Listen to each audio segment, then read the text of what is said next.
Councilperson Whitman, Here. Icoangeli, Present. Vining, Haney, Here. Lamore, Here. Felder, Here. Mayor Clark. Present. So we have one item, or we have a work session agenda for at this time, and let's go right to Mr. Pastu. I know you have some introductions. I see our consultants here again. Good to see you both as always. Vince? Thank you, Your Honor. If by way, just a brief introduction, with our public safety operational assessment, we've had, started almost 2 years ago, and certainly engagement with Fitch and Associates, looking at initially the challenges associated with the police and fire operation from the initial implementation of the public safety operation. Back in early 2019, Fitch had met with council and administrative staff, meeting with police and fire command, survey of employees, and then did a detailed evaluation of call volumes, types, response for police, fire, emergency medical as well. And that initial presentation was presented to council in February of 2020, and then got delayed as a result of the pandemic taking any further action with it until October due to the assembly restrictions from the state there. Upon our chance to meet in October of last year, that council wanted to look a little bit further into the operations plan for the implementation. The context of it also is, along with the challenges from an operating standpoint, is certainly the financial forecast. Tonight I have a resolution that, related to the operational plan, the staffing minimums and staffing multipliers, which will be covered in the presentation tonight. But clearly within the next 4 years, we're looking at shortfalls approaching 750,000. And a lot of it, again, as you know, is driven by the DTE tax settlement. And I just to give context to the magnitude of what we were looking at is I've told folks that in order to make up for the DTE loss revenue, you would have to construct 1,000 new homes at an average value of $300,000 just to make up for what was lost. The other part of it is, to look at it a little different, you'd have to build 8.6 new lazy boy facilities in town to make up for that loss. So it's pretty significant.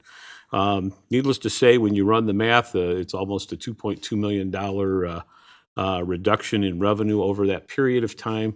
We've taken a number of measures to whittle that down to roughly, we're about 1.5 million, but we still have a ways to go. And so in the context of tonight's presentation is certainly looking again at the data, the operations, and making some recommendations for City Council to consider. So with that introduction, if I turn it over to Guillermo and Ian. Council members, Mr. Mayor. I appreciate again the opportunity to continue down this pathway with you on the workshops. We've had several meetings both virtually on Zoom, and then we've met in person to try to discuss the issue of the public safety. In the context today of a more public forum, I'd like to kind of separate a little bit of the discussion, understanding that tomorrow we are going to present the similar presentation, but in more depth to the operational group, just so that they have an understanding of how the rubber meets the road. We make a little bit of a distinction in that, in the fact that at a council position, at a mayoral position, it's really about policy.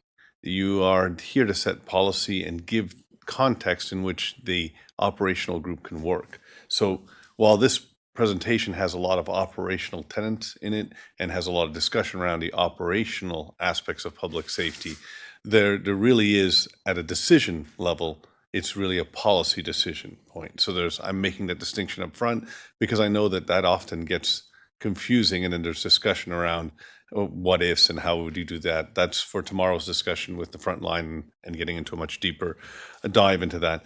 The second part of this discussion on policy positioning for public safety really is in the context of the larger picture that's occurring in the United States.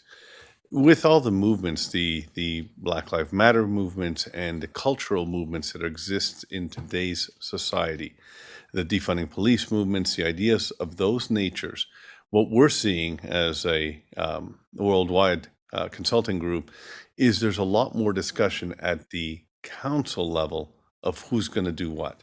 This is not a unique situation to you. There's much discussion going around the country on whether it's social workers or other people that should be intervening on these types of calls and not uniquely qualified to just the public safety sector. And third, and I think it's important, again, I know I've said this before, we deal with the public safety as an activity envelope, not as individuals. So I know that we keep talking about, or historically have talked about the PSO, the public safety officer. That is a function within a scope of how I deliver public safety.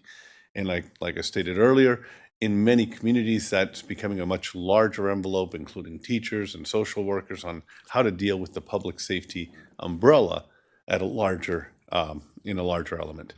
So just as a historical context as well, when we did the first assessment, we really had 4 key drivers that were underpinning the failure points of the public safety system. The first was an ambiguous command structure. It was created in a way that you had competing interests in the field. So your command structures ended both at captains, and both captains had command of the same group of employees, depending on the function they were accomplishing at the time. And that created conflict because the PSOs on a fire ground were both responsible to the fire captain, and of course they still had their police function and responsible to a police captain. And dispute resolutions could only climb to the fire chief and the police chief, and at the step above that was really Vince's office. So there was no real clarity on how command was supposed to be actuated. I believe that's a word, but if not, I just made it up. How it was supposed to take form within the operations and the day-to-day operations. You also had a challenge with your resourcing because both parties got to decide who went to what calls. There was significant overlap in those calls, and that significant overlap in the call activity created significant amount of conflict in the field because nobody really knew who had control of those calls. So day in, day out, you had significant overlap of workload. You had a non-optimized staffing alignment without knowing who goes to what call. It's hard to decide the amount of staffing you should assign to those calls. And finally, it was really fiscally very expensive because you were forcefully sending individuals that may or may not have required to be sent to those calls. And every time you assign a resource, you have an expenditure to that. And so in work hours that you are committing to a variety of calls, you are spending significantly more dollars to it. So as we work through it, and I know some of this may sound redundant to council, I was trying to strike a balance between, what people haven't heard, the work sessions that we had. So I'm trying to summarize some of that and give some context, or else it would come out of the blue for some. So one of the things that we really focused on was the workload. And the reason we focused on workload is it had a couple of really important statistics that needed to come out. One, your growth in activity is really not there. So very importantly, you're pretty flat growth in emergency services type of community. What we're seeing as a growth value or a vector within the national experience is much closer to 3 to 7% per year. You're really sitting somewhere between a negative 5% and a 3% per year growth value and growth projection in call activity. That's coupled usually with the amount of people moving into your community, people moving out of your community. That kind of thing will drive a lot of the call activity. But it's important to note that it's relatively flat moving forward, and we predict it to be relatively flat in call activity moving forward as well. The second part is that while your police and fire activity seem to have clarity on who goes to those calls, and I'll clarify a little bit more on the fire side, the EMS activity, which is the second largest category, drove significantly more resources than they needed to drive. And I'll speak a little bit more about that. So when you look at your overall average of calls per day, police still remains your predominant call per hour per day, every day. The blue, which is your EMS activity, is the second largest activity grouping, and then your red is your fire activity. When you look at this kind of distribution of call activity, what we're seeing is because we've assigned we've allowed both chiefs to assign who goes to which calls, you had significant overlap in that 30%. What that created was for 3,226 EMS calls, you had 11,543 resources showing up. So I'm sure anecdotally, everybody's heard it around the table. I don't know what happened. My grandfather fell, and all of a sudden I had a fire truck, 2 police cars, and an ambulance show up to my door. Not sure why that's happening. All I wanted was somebody to help him go back to bed. So that kind of anecdote is really held true when you look at the statistical analysis. So when the average experience across the country is somewhere between 1.4 resource to 1.6 resources for EMS, in this community, it's at about 3.6. Interestingly, in police activity, it's only about 1.6, and in fire activity, it's normal to be higher. We expect it to be higher. We very rarely assign a singular fire unit to fire incidences, so we are not surprised to see it at a 2 or 2.3 ratio. But we are surprised to see a 3.6 ratio in EMS. And why do I focus on EMS, particularly at this point? Because it's the largest point of conflict, because it's not an occurrence that happens once every couple of days or once every 4 days. At 3,000 activities per year, 3,000 calls a year, you're looking at approximately 10 calls a day that occur that have overlap. And so when you're creating or trying to figure out where your friction points are, when you create 10 interactions a day, those really start to wear on the frontline responders on whose responsibility and whose alignment that belongs to. The second part is really looking at workload and distribution per call activity. So when you look at the program areas, so police responds to about 60% of all EMS calls and 53% of all fire calls.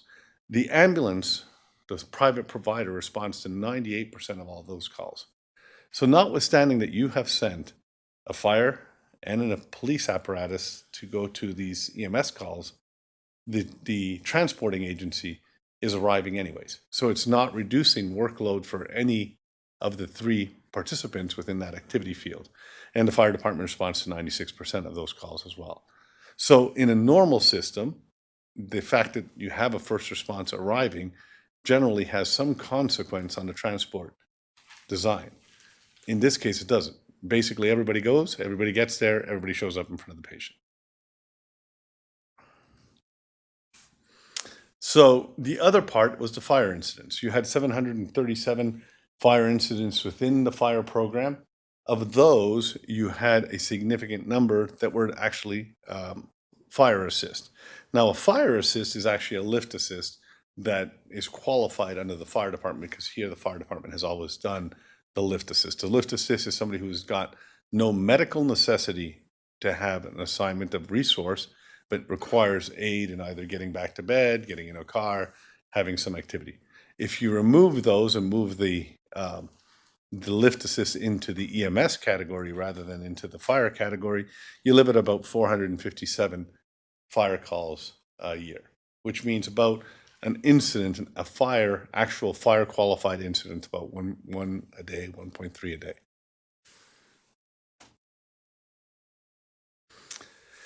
When you look at performance, and the way to look at performance is actually looking at performance against each of the entities and then against the average or the mean of all 3 rolled up. So if you took all 3 agencies, the police, the fire, and the EMS agency, and you said, what's the average response time for the aggregated all 3? It's 6.5 minutes. The police department's about 0.7 or somewhere about 45 seconds faster. The fire units are about 45 seconds slower, and EMS is about that 50 seconds slower. When you compare fire and the ambulance units, they arrive approximately the same time on average. And on the 90th percentile, which is 9 times out of 10, they're about 1.5 minutes faster than the ambulance unit. And in the 9 times out of 10, there's about a minute difference between the police department and the fire department.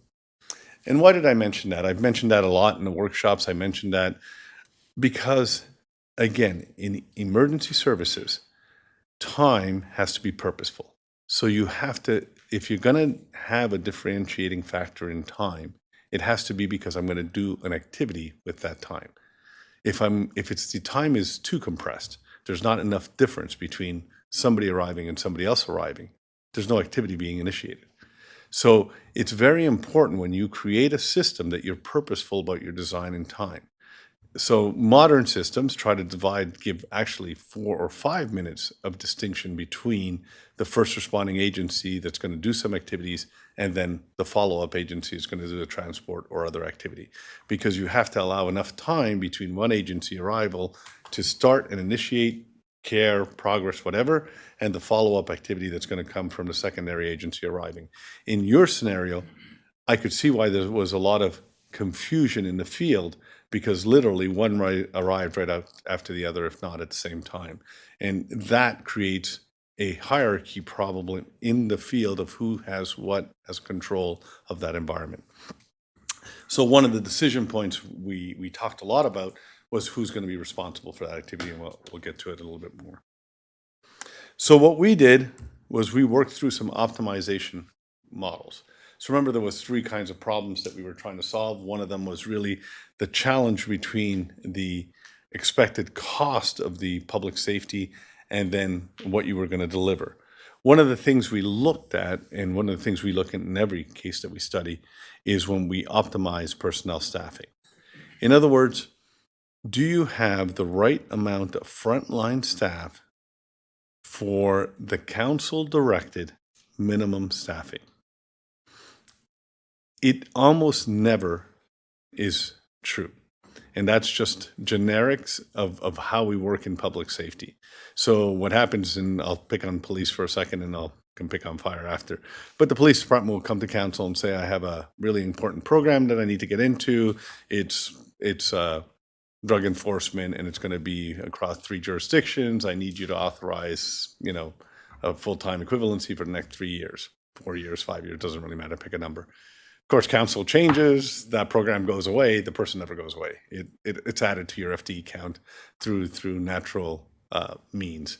Same thing happens to fire departments. We end up, we're short-staffed, we've chronically short-staffed, we come back in front of council, we say we really need to add a couple of people to shore this up, and all of a sudden, your FTE count, your full-time equivalency, and your actual minimum staffing are disjointed. And with council, I went through, the exercise of how you calculate it, but I can verbalize it because it's not really overly complicated. When you're looking at your full-time equivalency and you're looking at having a staffing multiplier, what you have is for every position that you put in, how many days are there that the person that you have put in that position will not be in that position because of something that the collective bargaining agreement allows them to have off. You subtract those days from it, and eventually it'll give you an amount of hours, and that amount of hours is your multiplying hours. So if you're off 20% of the year, because that's allowed in the collective agreement, a person is only worth 0.8 of an individual. It's not worth the same amount as if somebody had to show up to work 100 days out of 100, which of course nobody does because they're all in government sector. So what really says, if you look at your schedule, your 24/48 schedule, your average work week is 54 hours of work. When you subtract your Kelly, your sick, and all those other collective agreement days, you really need 3.4 firefighters for every seat you want to have. If you look at your police department, your 3-4 schedule, because they're on 12-hour schedules, so 42 hours, they need 2.28 full-time equivalencies for every position that you authorize as minimum strength. And that's really important. We always recommend that council enshrine a multiplier in because that lets you fact check in the future. A year or 2 from now, things will happen like they always do, and you will come back and find out that your budget isn't balancing. The first thing you should look at is it balancing against the staffing multiplier that we authorized? And if it's not, and it needs to be changed because collective agreement got changed, and we authorized a bunch more days off or whatever you did, in that point, you change your staffing multiplier, but it stays within the logic of we authorize the minimum strength and we authorize how many full-time equivalencies you can have to accomplish that minimum strength. Does that make sense, or am I just talking Chinese? Because I do lapse into multiple languages. You can just snap me back. So currently, interestingly enough, you're under ordinance, fire department's minimum staffing is 3. They staff 4 as a minimum, but what you have as authorized as council is actually 3. So if you took your staffing multiplier of 3.4 and multiplied it by 3, you would only need 10 full-time equivalencies instead of 18, which is a difference of 8 or a savings of $745,000. If you went with the current practice of 4, you would have 13 as a 3.4 multiplier, which is about $466,000 savings. And the same thing with the police department. You have 5 days, you're authorized 5 and 5. Your staffing multiplier is 2.28. You have a budget of 30 FTEs. You really only require 24.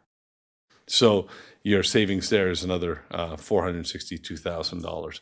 So depending on the decision by council on how they wanted to handle their staffing multiplier, it would be somewhere between 9.2 million, 920,000 and 1.2 million.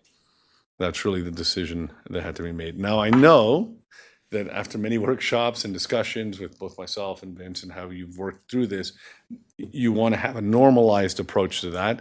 And we can't really argue with that, but it doesn't mean that you shouldn't adopt the strategy of minimum staffing. You should just say, we adopt a minimum staffing multiplier and we want to balance out our shift schedules. So in the fire department, one of the problems, it's not uncommon, but it's not that common to have floating schedules that come in and fill. The comfort seemed to be at the workshop to have balanced shifts. In order to do that, of course, you had to add 3 back into the multiplier, so that 3 above your multiplier, so that every shift had their minimum staffing covered. So that's one of the recommendations we make, is establish the staffing multiplier, but then allow yourselves the latitude to add a balanced staff approach so that you can balance out all the shifts if that's your choice and preference, rather than have a floating staff member.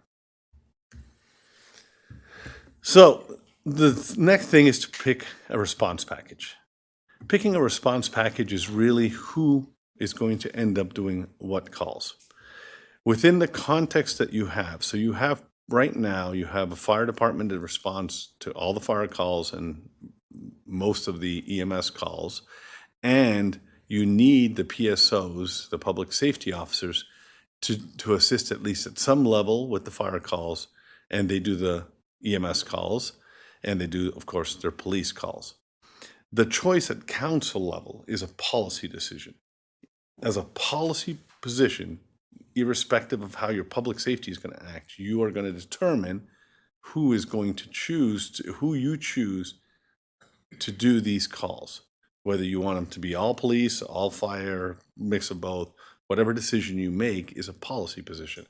The chief or the public safety director will then have to actualize that and have a much better operational plan and how to operationalize that.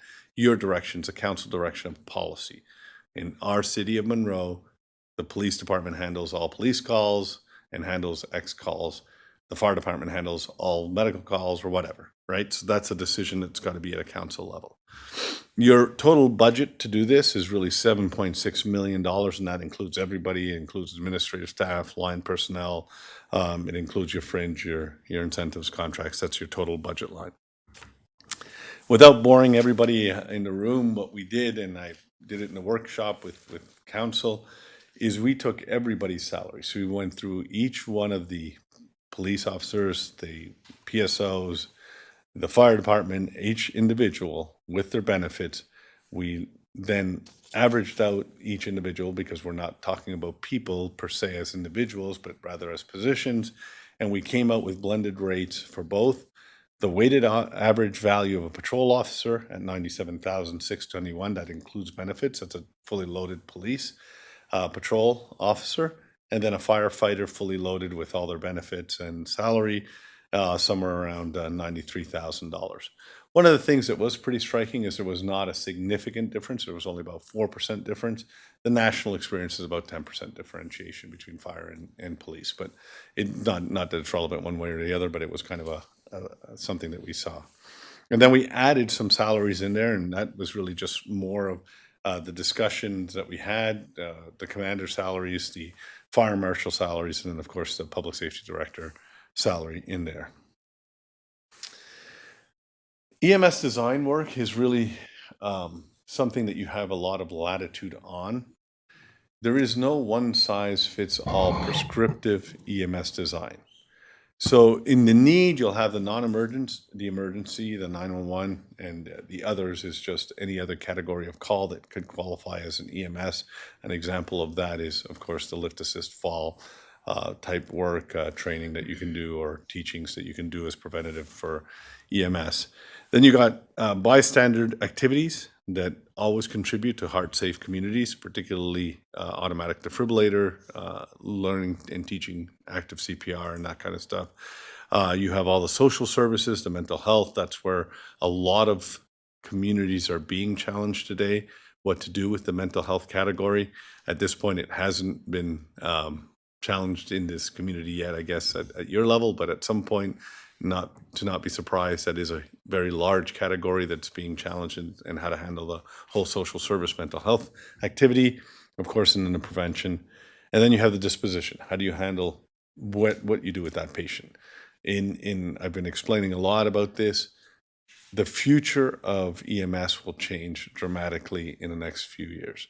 The contemporary model of we transport only to hospital is limited in sustainability. It's just simply the reimbursement associated with most of your transports, which are Medicare and Medicaid, have not been escalated since the 70s.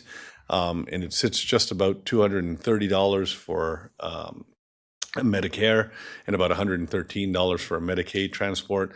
You simply can't pay the ambulance programs off at that rate, and they represent a larger and larger group. In the old days, it used to be private pay and insurance pay was much larger. Today, most ambulance companies live about 40% on collectability, and of that 40%, about half now is Medicare and Medicaid.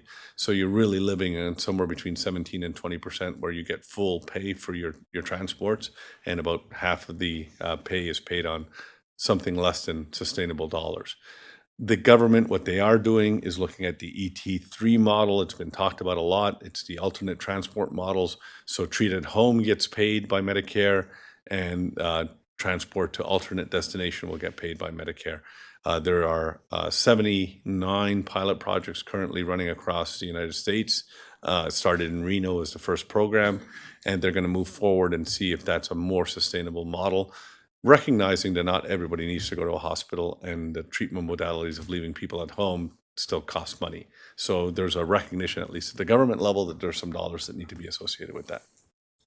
So that will change the landscape somewhat.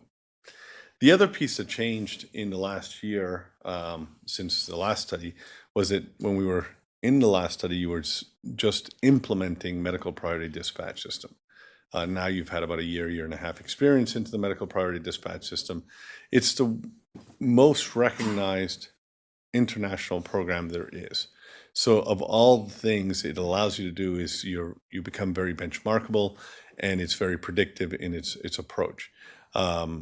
IAD, the International Academy of Emergency Dispatch, is in, I always get this wrong, something like 56 or 60 countries in the world now, in every continent, every state in the United States, every metropolitan city, basically in the United States, and every province in Canada. They are the most recognized system, and it allows, the reason I mentioned that, it allows you at council to understand, at least at a very high level, how the activity of emergency medicine has to be handled. So what they did is a non-linear graph of how to handle emergency response. So when you look at an alpha response, an A, which is the lowest acuity, the recommendation by the Academy is to have a BLS, so a singular basic life support cold response. That means no lights and sirens, no response time prescription. When you look at a Bravo, it's a hot response, so lights and sirens, BLS against basic life support, but multiple. So whoever can get there first should attend. A Charlie is an ALS response, an advanced life support response, but cold. In other words, no lights and sirens. And then, of course, the Delta is an advanced life support hot, and multiple, and then echo. I'm just going to read the echo for you because I think it's important.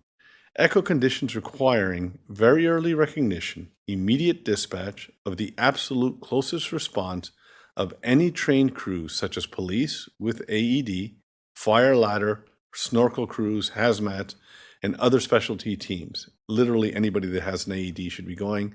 These are all people that are in cardiac arrest or pre-cardiac arrest. And the goal is just to get a defibrillator to them as quickly as possible. So it's a distinct category within that, and it's one of the reasons we talk about it. It's a very small group. It represents generally around 1% of your call activity, but it's an activity that it requires immediacy to handle properly. The other part why we talk about this grid so much is because you do have an ambulance company that provides service to you at no cost and is fully advanced life support. So they do ALS response. So it allows you to have the capacity to use them as a system, as part of your system design, and elegantly respond according to what the academy says is a safe modality without requiring you to use city resources to do that. And why is that important? Because over the years, you're going to have growth, and the growth is going to happen, or what we see nationally in the it's all in the low acuity. It's all going to be in the alpha call. It's the inability to have primary care that is driving the largest amount of call activity. The fact that people can't get to family doctors, the fact that they don't have access to good health care at the primary level because there's no money available, because they don't have insurance, because they've lost their jobs for a million good reasons, that's the growth factor. And so what's really happening is ALS, the alpha response category is the largest growing category because it's the low acuity, kind of ambiguous, abdominal pain for a week or two that I'm not sure why it's there, but I don't have enough money to go to a walk-in clinic or to go see my family physician. So my next best option is to call the ambulance and see if they can tell me what's wrong with my stomach. So that's really a category that's growing dramatically. And so it's important to recognize that you have a partner in here that can absorb some of this without you having to dedicate municipal dollars to try to solve this problem. When we looked at the MPDS distribution, what we did is we took the top 5%, which is really the accredited agencies, and used their distribution over your data. And then we applied that to what we suggest is the national experience. So when we say who should go to what calls, just using the MPDS distribution and the International Academy distribution model, if you said the Omegas, only 1 unit responds, if the Alphas, only 1 unit responded, if the Bravos, only 2 unit responds, Charlie, only 1 unit response, Delta, only 2 unit response, and Echo, as many responses, as many units as you can because it's cardiac arrest, you would get to the national experience of 1.6. So somewhere between 1.4 and 1.8, as we stated at the beginning of the presentation, you would be right in the national experience. So that's the corrective value that needs to be applied to your system. I won't go through all these because we kind of discarded all of them. So I'm just going to reiterate it so that people don't think that we jumped all the way to a singular solution to this.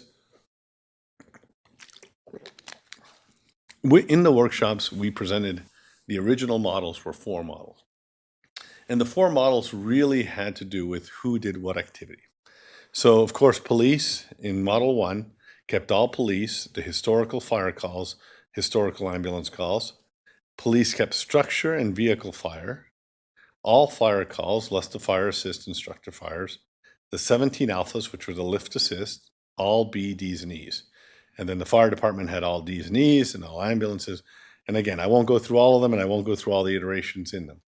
What the focus group, what the focus of the council after working through all the different iterations of who did what and who should do what, really council kind of started to focus pretty strongly that the medical model should be within the fire department. So when we presented through all these structures and we went through all of them, how much reduction that would create as a workload activity for the fire department, for the police department, for the ambulance service, what it did, and who got what workload, really the one that seemed to have the most traction with council was version 2. Version 2 really had most of the EMS activity with the fire department. The echoes remained with the police department, and we recommended it stays with them and be expanded to as many people that have a defibrillator as possible as part of the medical activity.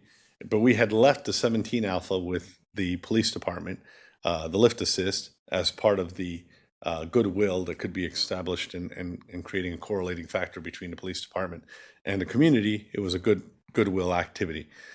Council, after much discussion with us, said, no, we would prefer all medical activity to be within the fire department. So I'll just skip over all the other plans because it doesn't really matter. So the workshop of 5/22/21, the most implementable plan, the plan that seemed to have the most resonance with council, was that fire would handle all the medical calls as per the International Academy of Emergency Dispatch. In other words, all the Bravos, all the Deltas, all the medical calls, all the echo medical calls, and the lift assists. We still are recommending that the Alpha and the Charlie calls be done by the EMS department, by the ambulance. It doesn't require 2 people. The academy doesn't recommend additional resourcing. Again, this is a council decision, but we recommend that you follow the International Academy of Emergency Dispatch's recommendation, and that you decide, as decided, that you give the clear direction that in Monroe, the public safety agency that delivers medical care in your community is the fire department. And then that would still reduce your workload for the fire department by 37%, and it would reduce your police department workload by 18%. Now, that's not that unusual because, I'm going to say it like this, the police department's still predominant activity is police work, right? They do 15,000 police calls. So even if you reduce 3,000 medical calls, they're still doing 15,000 police calls. So it's not as big a reduction, even though you're reducing the entirety of the medical activity from the police department.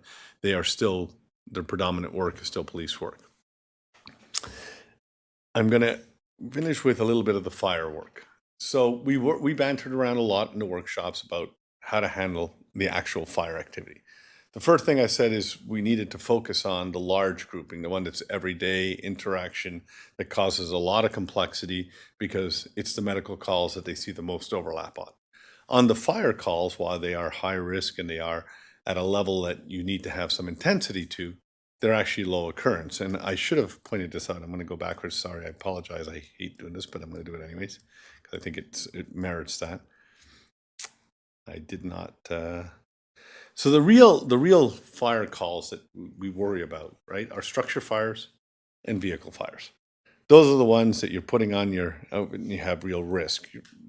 Alarms, wires down, outside fires.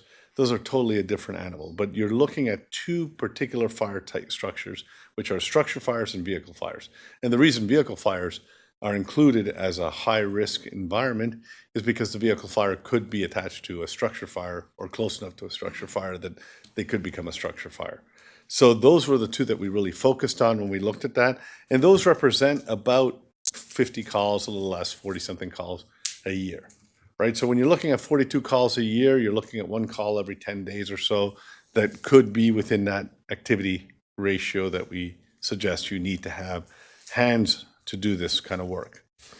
We looked at your mutual aid response packages and simply put, they are not fast enough to get you to what you need. So you needed somebody to help on the battleground, on the fire battleground, to do exterior activity to prepare the fire department to be able to continue the fire fight. Now, there's a lot of debate, interior attack, exterior attack. We'll get into that with the group tomorrow significantly more. But the reality is, irrespective of whether you want to have interior attacks or exterior attacks, you need hands to do all the other activities that go on in the fire ground.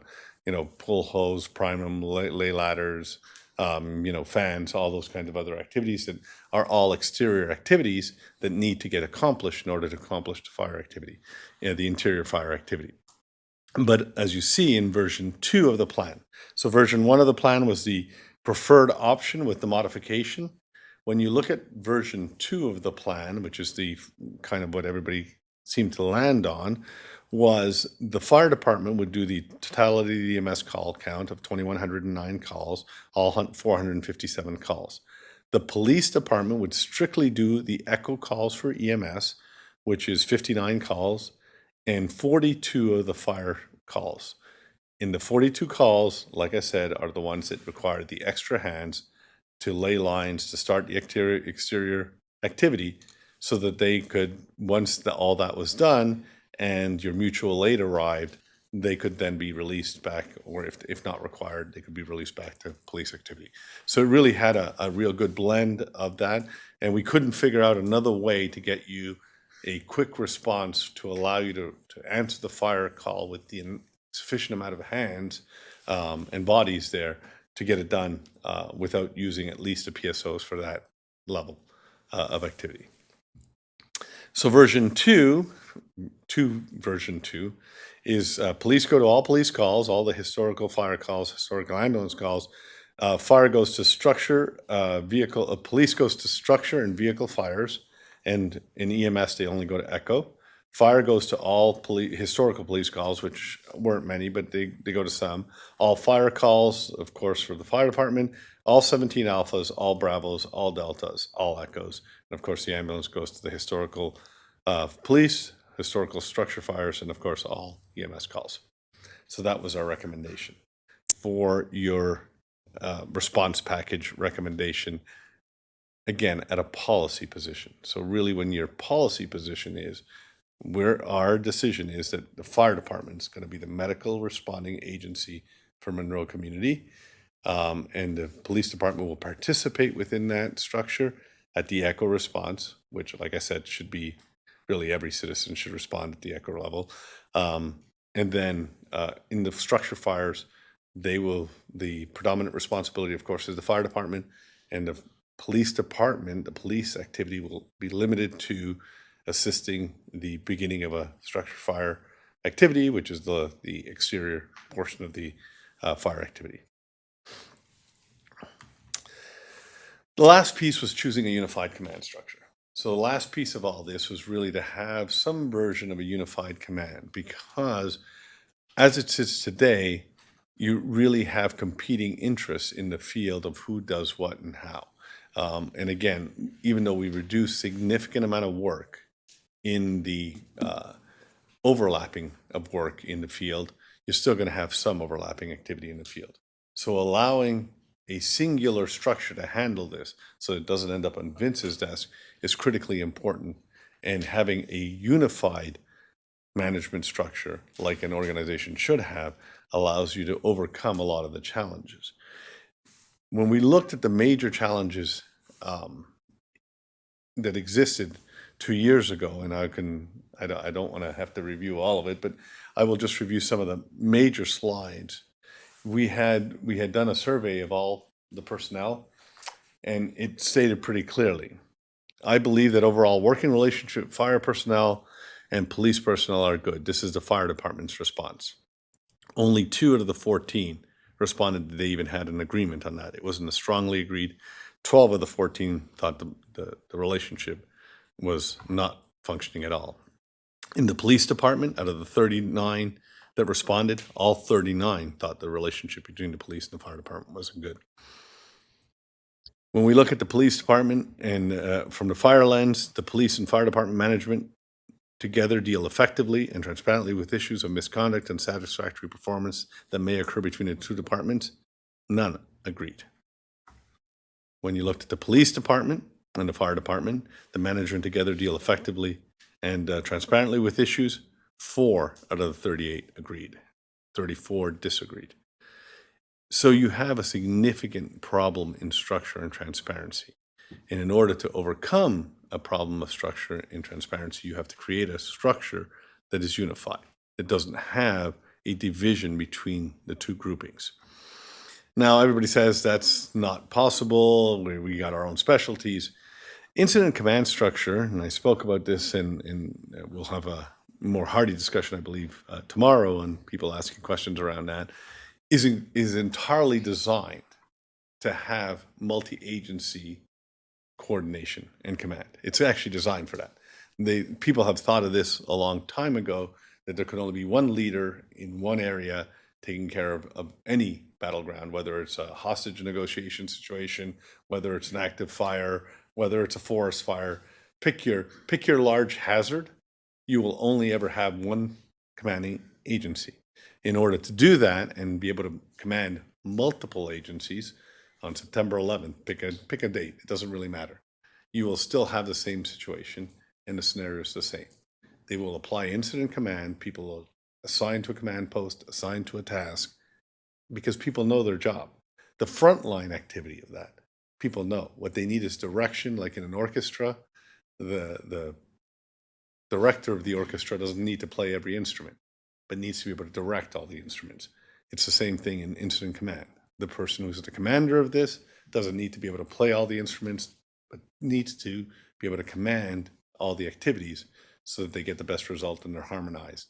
In that scenario, you no longer have the dispute of two captains that show up and a police captain is saying, I need my guys out because I have a new incident coming out that I need my people, and the fire captain is saying, but I still need your guys because I'm still working the ground. You have one person making one decision for the system and working it out. We had originally recommended that it would be a 24-hour schedule.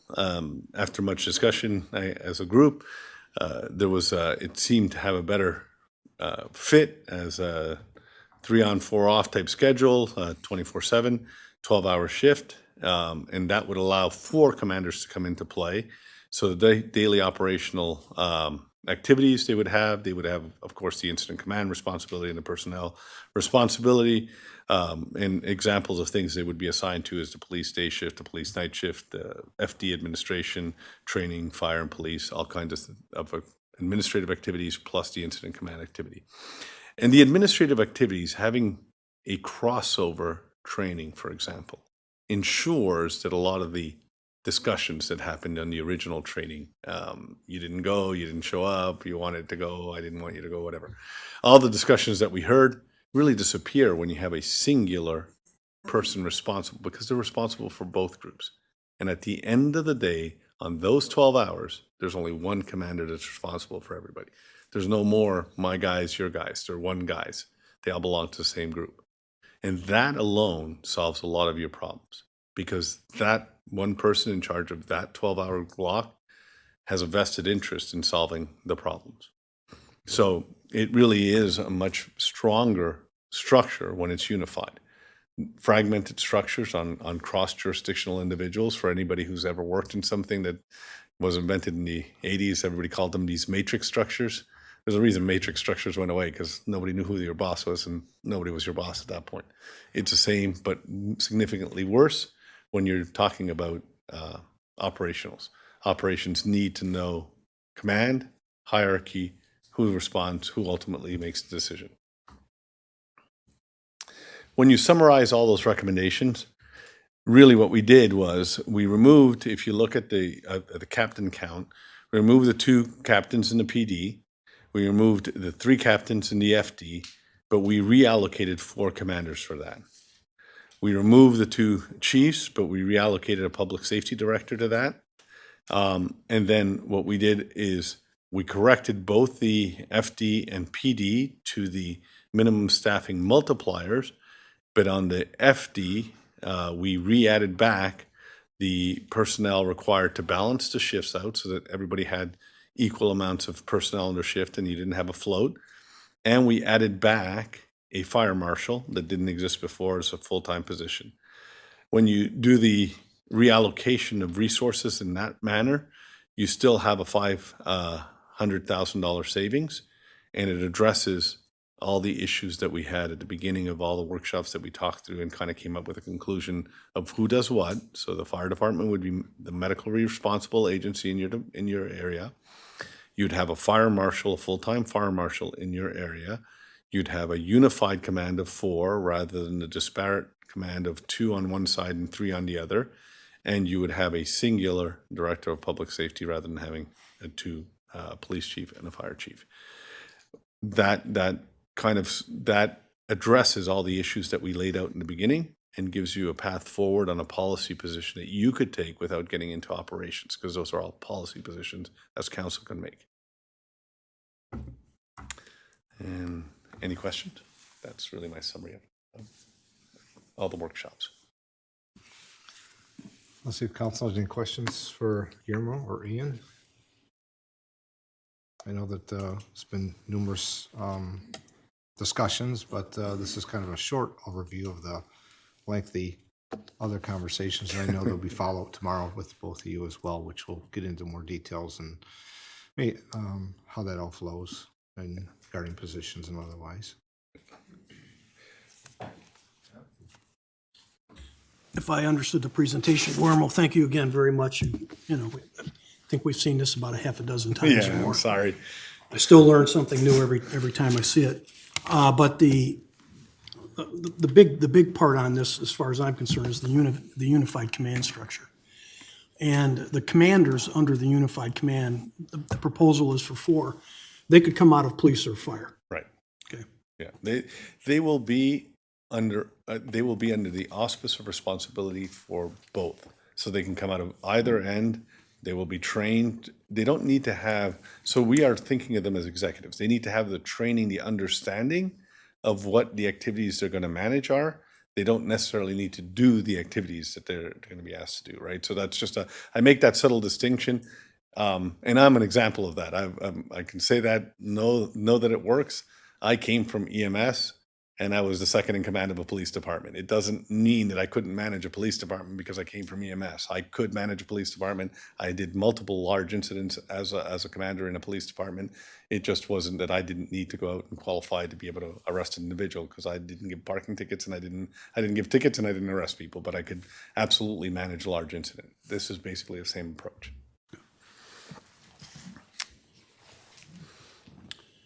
Other question? Oh, Michelle? Guillermo, who and how is the training provided for the leadership command? How will they learn to cross-train? Right. Incident command training is independent. It's actually done under the emergency management perspective. And there's multiple trainings that go around with that. So we would expect that they would be trained all the way through to at least ICS level 400, which is the multi-jurisdictional training. And that would be part of your commitment or the public safety director's commitment to train them all to that level so they could manage multiple. Thank you.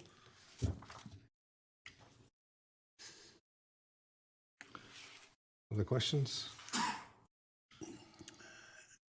So I just have one question. I think that John covered the incident command. I think we've talked about that through time and again of how you manage incidents and incident command, having unified command structures.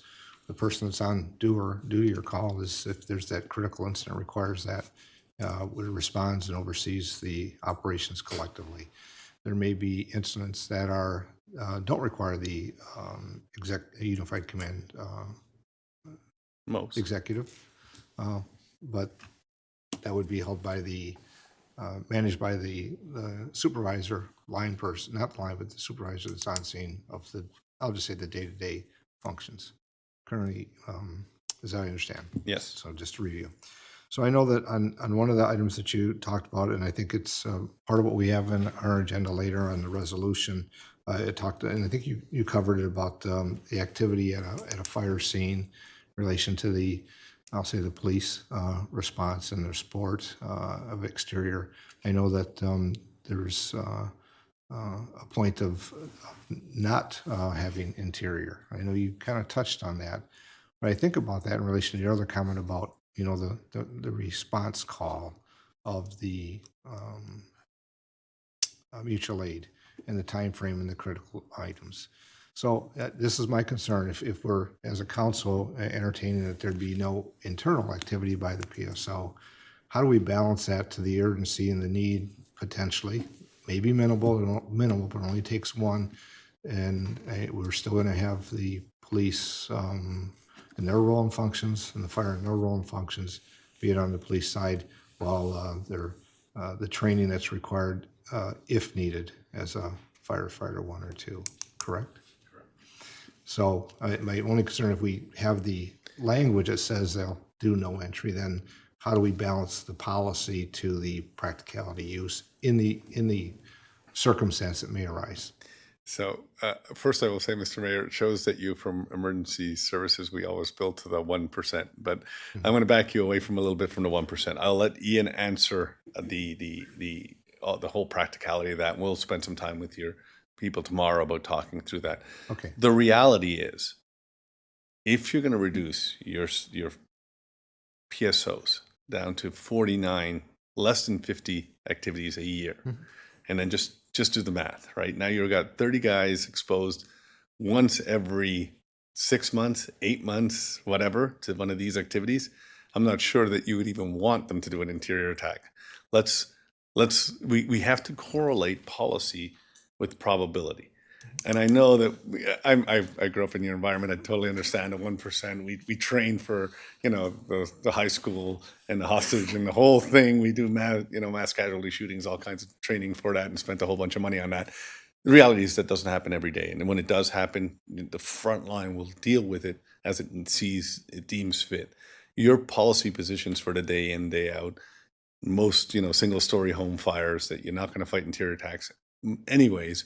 But if you did, you'd want the guys that are training regularly to do that, and not the guy that comes in, I say the same thing about, in the medical field on intubations. One of the reasons we tried to take it away from a lot of intermediates was because they never did one every 3 years. That was just, they were killing more people than they were saving. And in police functions, we've done a lot of those things too. We took away, in many places we specialized domestic violence because there wasn't enough of them. We specialized a lot of what we used to give the front line. We've made it a detective function just to concentrate knowledge base. So in this case, yes, you have some level of the 1% could come back and talk to you about it. But I would argue that if you're not training and you're not actively doing it, your potential for it to come out right is probably not very good, right? So you gotta balance that out. Ian, do you want to add something? The only thing I would add is thinking of that orchestra. The fire ground has a handful of essential functions that have to be completed. So if you choose a tactic and a strategy of an interior fire attack, that only has so many positions that can fill that function. There's a host of exterior functions that have to occur to make that interior attack safe and effective. You have to secure utilities, secondary means of egress, throw ladders, place exposure lines, pure water supplies. So there's a lot of functions for those bodies to complete. We're just being purposeful to avoid the confusion and, again, limit the risk by the amount of exposure and training. To state ahead of time who's going to carry the ball in it.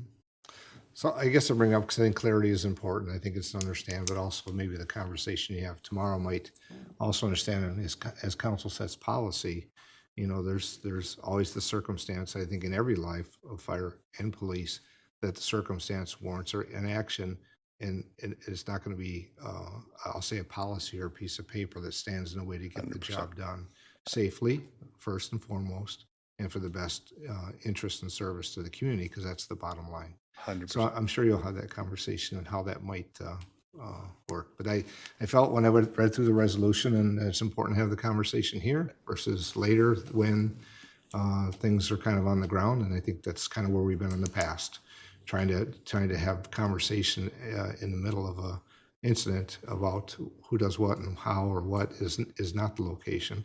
And if anything we can do to avoid that is going to be beneficial. And I think everybody has the true interest in service to the community, and that's what we're here for. 100%.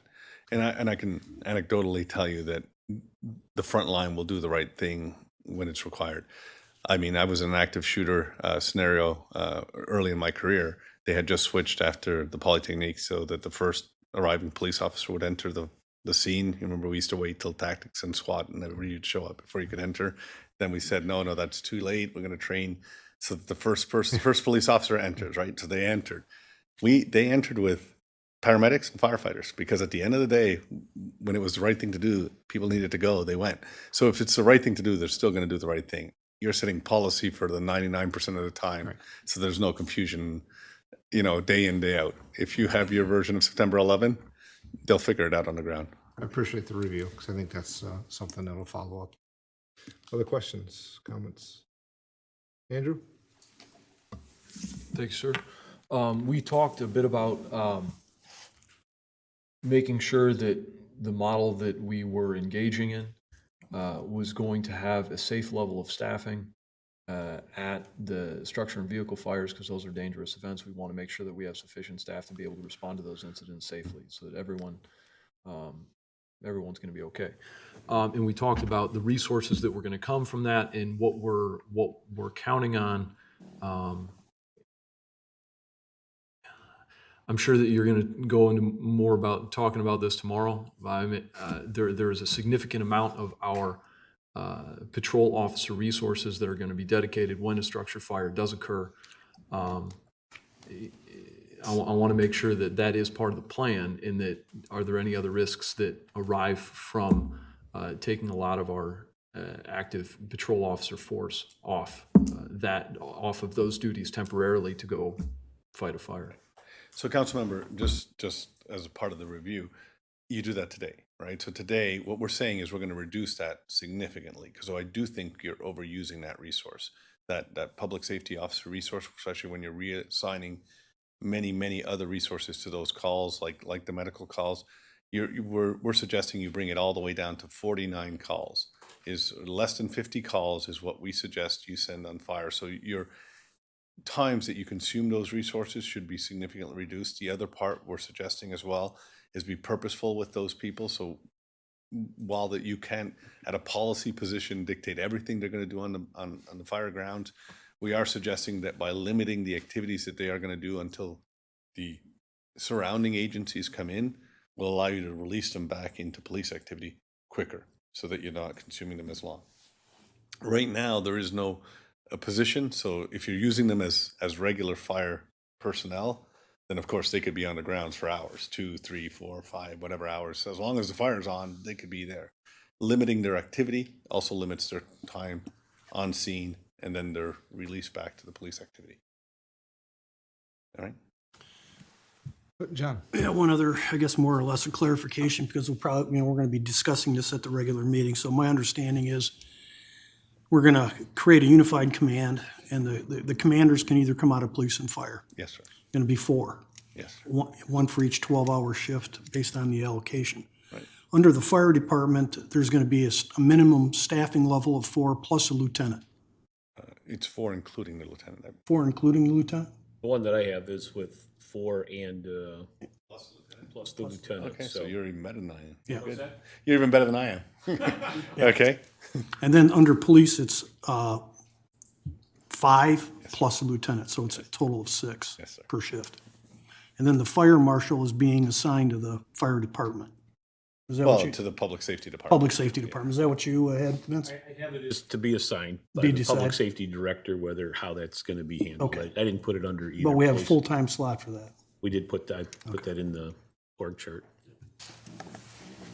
So your real decision points, like I said, and they're in what you are going to discuss after in general council, is who does what. That's the number one. How your command structure is going to be, what your minimum staffing is to accomplish those activities, and what the staffing multiplier associated with that is. That's really your decision points. I think it's critical that at a policy, you place that a policy, because that will add all the clarity, will flow from your decision. It really is the key to having a successful public safety department. So I guess I need to follow up, because I read that proposed resolution on the staffing. And of course, you've given the answer or response. I was, at least a discussion on the interior work on the PSO side. As I read the staffing, it was 4 minimum staffing, which was inclusive with the commander. Ian, I'm going to go to Ian because he did the math. No, and I'm not gonna, and I understand that we have the staffing, that's, the council's got to set the minimum staffing. And I think as we utilize the staffing, that then becomes available, because there will be other personnel for the other person. I think, and I recall in our discussion in our workshops, and that was, the public safety director he's right. should have the ability to, manage the personnel and set items, and has to have some ability for flexibility from what the council sets as a policy, I think from a standpoint. but I guess I have to look at this again then. No, they definitely have flexibility, Mr. Mayor. Like I said, this is not a unique occurrence here. It's unique in that you had a historical 10 years of overlapping activity that created a lot of tension. That's the unique part. But I can take you, we have some very large clients across the country that are having exactly the same debate. How many social workers should belong within the public safety spectrum? How many mental health workers should work in the public health and public safety spectrum? We're even talking now about the whole public health pandemic. Is that part of the public health, public safety spectrum now? It's not limited, and in not setting policy, we're hoping that our structures that existed before, our chief of police, our fire chief, are able to accommodate these new realities. And what we're realizing is, of course, they can't. There's no umbrella for them to then say, this is within my scope of practice, so this is how I'm going to do it. And having not aligned, not assigned who does what in this particular creation of the public safety organization has created a lot of the tension to push and pull. So I don't want you to think that you're so outside of the norm by trying to reestablish this. It is policy. The public safety director shouldn't be able to come in and decide, I'm a public safety director, I want, every Tuesday, the police department to do medical calls, and every other day I want the fire department to do medical calls, or I only like training my public safety officers on Sunday, so I'm gonna have fire department cover my police calls. There's a limit to what is operational, and there's a limit to what is policy. Policy decides who does what and how many of those get to do it. Yeah, I think we discussed that quite thoroughly as a council of setting the policy, because it really sets the structure and guideline which all personnel will follow. And of course, the public safety director carries that out. But, as time will come along, there may be changes and considerations for reconsideration and what that might be. But we know where we are as far as in the number of personnel. Right. But in tonight's resolution, it just talks about, we're trying to set minimum staffing as opposed to having minimum staffing and then having something different being operational currently. So, and just as I read through, it's establishing 4 positions inclusive of lieutenants. Ian and Vince are correct. We're looking, if you look up at the chart here, so there's 12 frontline firefighters and 3 lieutenants. So there are 15 total. So I am incorrect, and I'm big enough to say I'm wrong. No, that's okay. And it's not about wrong. It's just trying to understand it. I understand that to me is the number of personnel, and the minimum staffing is how, what do you say is the minimum staffing for the day? Right. Is it And a I think 4? I think they're 2 different things. Well, and they are. So minimum staffing is simply the statement policy position of the minimal amount of bodies you allow on duty to roll out. So Correct. otherwise it's your overtime trigger, right? Correct. So when everybody shows up to work, nobody's got time off, you're extra that day because that's your relief body. Remember that relief multiplier, that's 3.4? That's that 0.4 position. You aggregate it over 3 shifts, it gets you up to the 15 to balance staff, so you don't have a load, or a float rather. But minimum staffing 4 is the number, that's still your threshold. That means you're never deployed with more than 4 bodies a day. Everybody comes to work, you're gonna have more. But on each of those 3 shifts, how you choose to sort out those positions, you establish a supervisor position in your line person.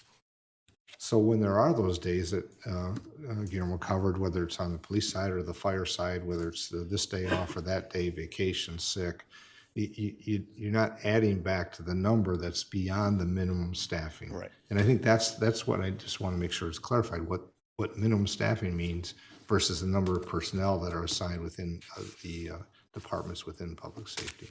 Okay. You'll have, on your worst days, you'll have 4. Right. On most days, you'll have 5, though, because, of course, you added 1 more to each shift, so your multiplier is a little higher on the fire side. You generally have. We wouldn't want the creep to be where all of a sudden, well, that's what's normal is this many, and we then you're calling people in to cover what's above the minimum staffing, which is not going to then benefit from I would say the process we're going through, because then it has more personnel working, and then we talk about that bottom line there. And I believe that's already happened to you. That's how you went from 3 to 4. That's why. So 4 is what you have as minimum in practice, even though what you've got as policy is 3. So you should enshrine your 4 as minimum, and your staffing to really 5 though. You're actually going to buy 5 bodies, and staff only pay overtime when you get to 4. Correct. Okay.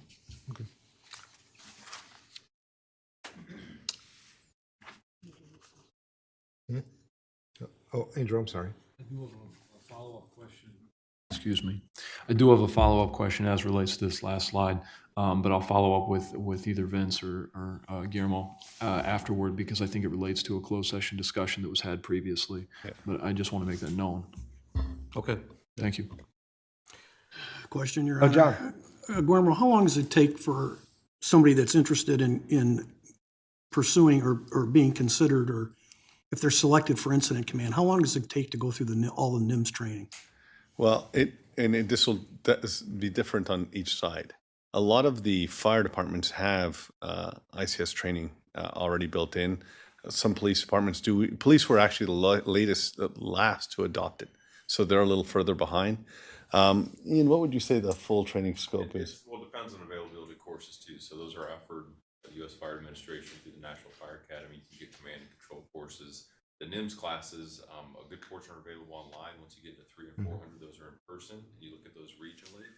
A lot of time there are people credentialed to teach them, and they're just waiting for a need. So when you guys establish this position, you could map out your plan and then pull the people in to teach those that have the credentials, almost essentially on your timeline, and then just fold it in with the available offerings at the National Fire. But it's not hugely long. I would say less than 6 months. Yeah, that's or what was so, my if guess. you 6 made it a months. focus. Yeah, if you made it a focus, probably 6 And they months. come out of the United States Fire Academy? Is that the? There's a number of different outlets to get the necessary training to be an effective fireground commander. The National Fire Academy offers a series of courses in command and control. They're free. You just have to send your people to Emmitsburg to go take them. Those are available. That's separate from the NIMS training, the ICS 100, 200, 700, 400 courses. Some of those are offered online. They can be completed as soon as a person gets online and finishes them. But once you get to 300, 400, those are in person. And again, you find somebody that's credentialed in your region to teach that, and you bring them in and you can teach it on your schedule. So you have the ability to kind of navigate that, map it out. But it's generally, I would say, about 6 months before I would let them really start taking control of the environment. But it's something you will plan out as you transition to this kind of structure. The training value. And like I said, depending on which side of the equation you come on, you'll have a little bit a head start versus others, because the fire department adopted ICS pretty early on, and police departments have much slower naturally to adopt it. So it's just a difference in philosophy. That's a good question, because I think it ties to the time frame of implementation from as this is proposed as the public safety director, and then how do those executive commanders get selected, and how do you go through that process for availability. And then, of course, just as some people come online in positions, there's a time frame, which we have that in some of our other departments. You have a time frame to achieve and accomplish and be successful in the training to continue in a position in which you've been employed. Right. And I think that's the time frame that we would have to map out appropriately to make sure that it's available not only for personnel, but for long-term planning of personnel, if there was an interest by those to move to the executive command level. Exactly correct. That's exactly correct, Mr. Mayor. You'd map that out at the moment you make that decision, and then you'd also map out your pretty quickly map out your succession plan around that. You know, who your lieutenants are going to send, how you tap them, what does that mean, how much, when are they allowed to replace? There's a lot of operational questions. That's why that's more of a tomorrow discussion with the group, but there's a lot of operations that go involved in that, because you're only allowed to act in a position if you have the credentials to act in that position and all kinds of things. So there's a whole succession planning portion of that needs to be discussed, but that's probably more a public safety director than at this level. Questions? I know we are at about 7:13. I know that Vince and Mr. Buds have one more item that we need to at least have a brief conversation about before we get into our regular council meeting. I'll just get asked for any other comments from council members. Okay, Guillermo, Ian, thank you very much again, you as so always. Great to see you. Thank you for traveling here, and again for tomorrow, the engagement with the police and fire. Vince, anything further that you have? No, I'll just go through the resolution again with council, but I think you hit on many of the points during the presentation about the minimum staffing, and then we'll go through the org chart and reconcile back with the number count that was presented with the presentation. Okay. Thank you, gentlemen, and, well, I'll say safe travels after tomorrow, because she'll be here. I'll hand them out. I'll let you do the introduction. So, as Vince and Matt put together, I think they might have something for us here. As I'm sure council may be aware, regarding the movement within Monroe Township regarding the recreational marijuana and their discussions on ordinance, and that it came to light. And first we saw in the paper, and then also conversation about a facility that's being proposed that is within near proximity to a residential neighborhood in the city. And that location, I think, needs at least our discussion here, and then some thoughts about what the council may want to do in relation to any correspondence to Monroe Township for any concerns we may have. But I'm going to leave that to Mr. Buds to review in detail, and maybe the location and those items, so we have the specifics of what we're talking about, and then maybe something that might be added for council action at the meeting. Mr. Buds, thank you. Mayor and council, so as the mayor indicated, this is in reference to Monroe Township's continued dialogue about regulation of marijuana businesses in the township. It's our understanding that that item will be back on their agenda for the township board tomorrow evening. And I'll say from review of the agenda, it's not to me entirely clear the action that's being proposed, though I have had some dialogue with the township that the intention is that it would be to take from the table the regulations that they had previously been considering. The recommendation of the township administration is going to be to have those regulations voted down by the township board, and then that they are working on a revised ordinance, which no one has seen at this point in time. And so the concern is that the township, obviously with its boundaries intertwined with the city, may establish some regulations, and my review of what they had previously proposed had no direct buffering between any residential locations, and including within the township, and any particular marijuana facilities that they might approve.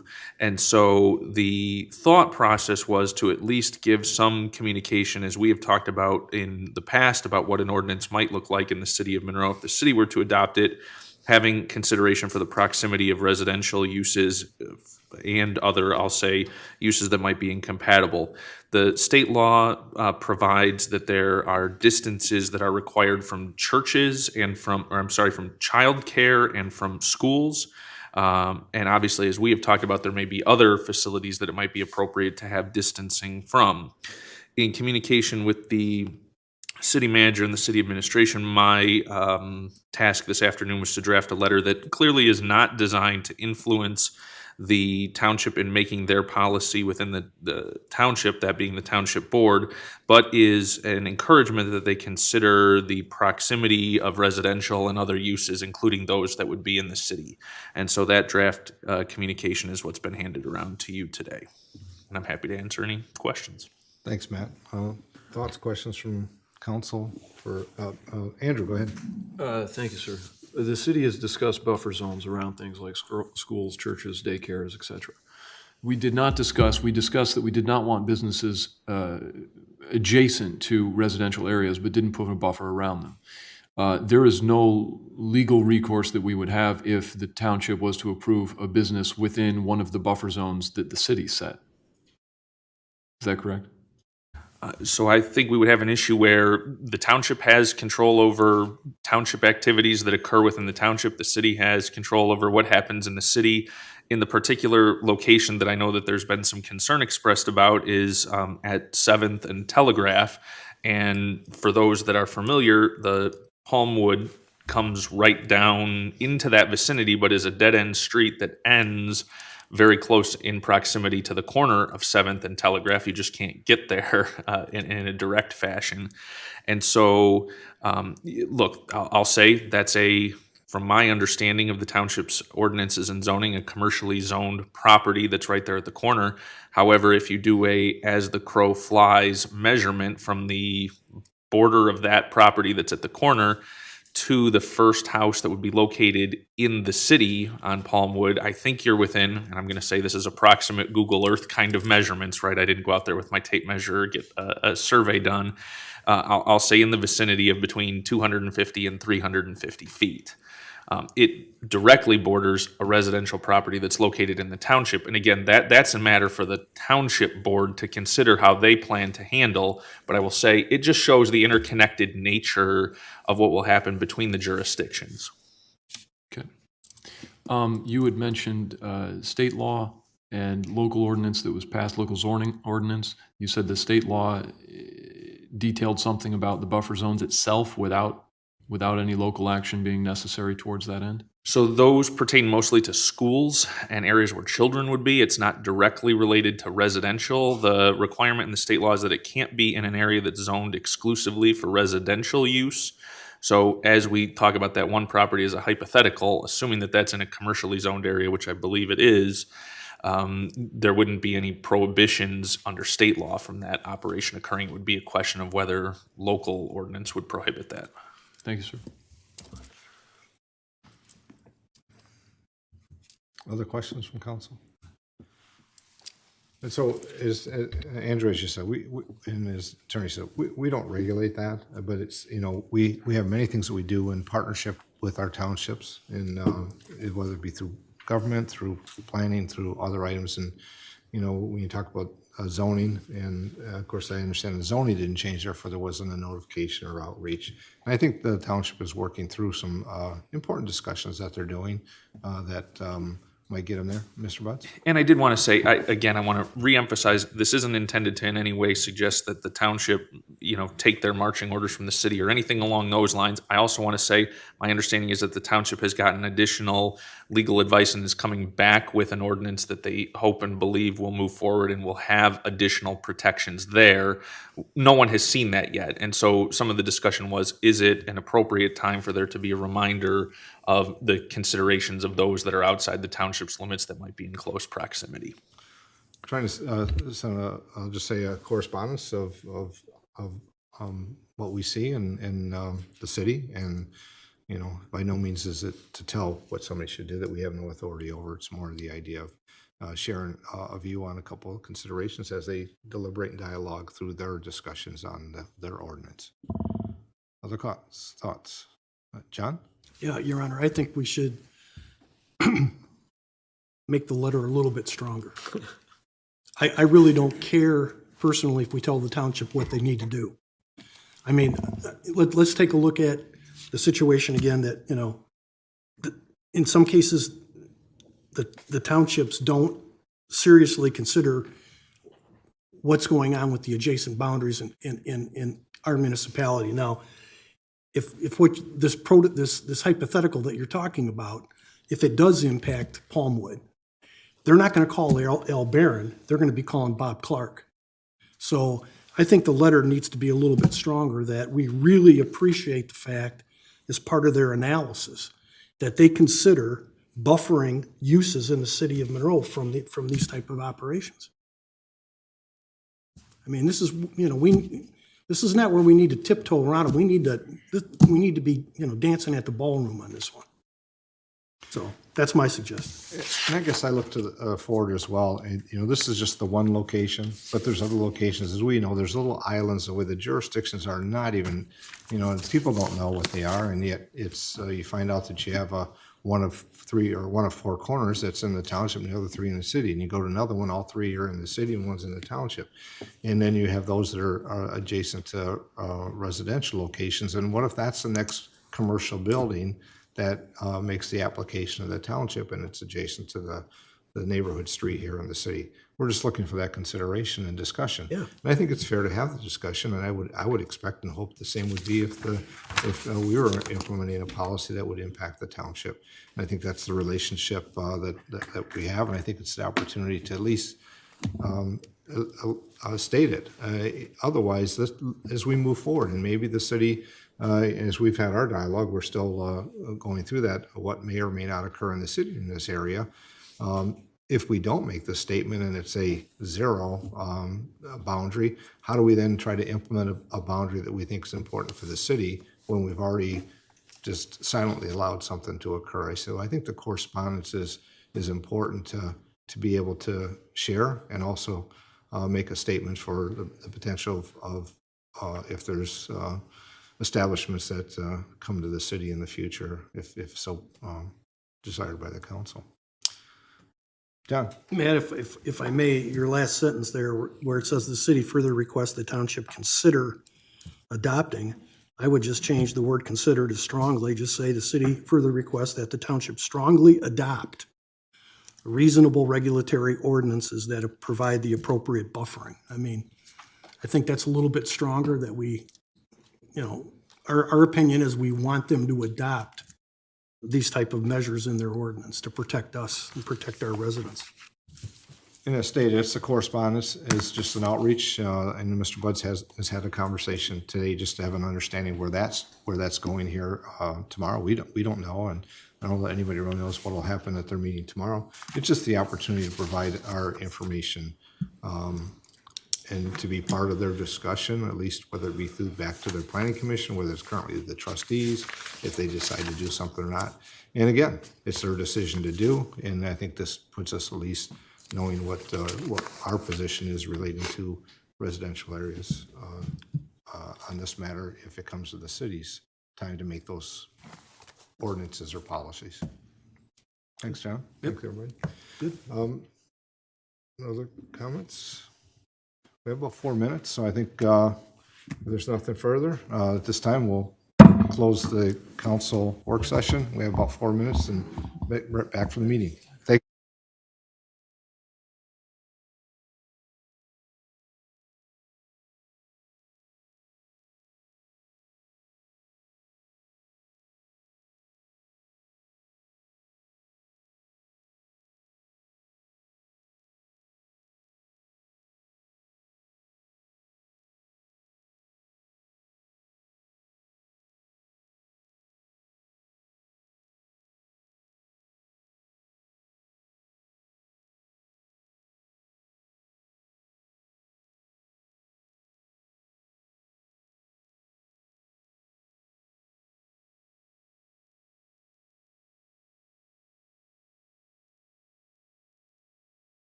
We'll call the city council meeting to order. Clerk, please call the roll. Councilperson Whitman. Ike Vining. Germaine. Here, Lamore. Here. Felder. Mayor Clark. Present. Next item, please. Invocation and pledge.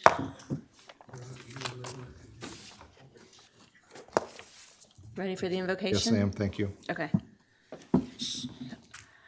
Guide our working together, give us wisdom to make the right decisions, your understanding to listen to each other, and your compassion to promote the peace and welfare of this community. Thank you. This time, would please join in the Pledge of Allegiance. I pledge allegiance to the flag of the United States of America and to the republic for which it stands, one nation, under God, indivisible, with liberty and justice for all.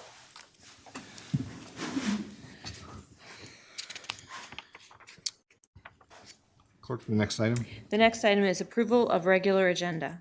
So we are at this time looking for approval of the regular agenda. I'm looking at Mr. Buds. If there's an amendment to the agenda, would that be appropriate this time? Your Honor, I'd like to, under council action, include the letter to Monroe Township. Second. There's a motion from Councilman Nicolani, supported by Councilman Lamore, to amend the agenda to under council action to include letter of correspondence to Monroe Charter Township. Clerk, please call the roll. Councilperson Whitman. yes. Ike Yes. Vining. Yes. Germaine. Lamore. Yes. Felder. Yes. Mayor Clark. Yes. Then We'll get that item, we'll get a number at a later time, so. it will. Okay. And Next that's item. what it took me a moment. I needed to add it to the council action. The next item is the consent agenda, and Your Honor, I'm sorry, Clerk. I had one other item I'd like to amend on the agenda as well, if that's possible. Councilman Lamore? I'd like to amend the agenda to include a motion to revisit the communication regarding the July 6, 2021 council meeting for item number 3198, community engagement, facilitation, general Custer Monument project update. I will second that.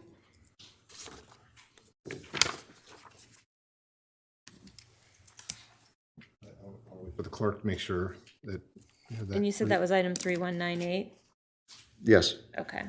Your Honor. I just want to ask, there's a motion and a second, but Councilman, you want to amend the agenda to add that? I'd like to add that rediscussion on that item if I could from the previous meeting. You're talking about putting under,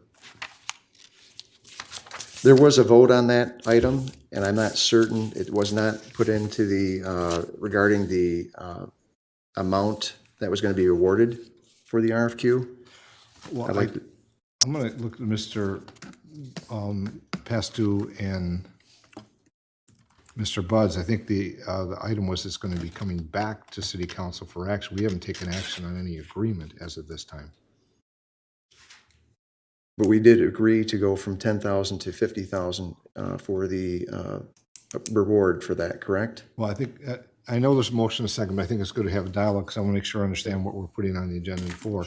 There was discussion that that's what the consultant said, but we understand it's going to come back to council for action at a future item of whether to approve or not approve an actual amount.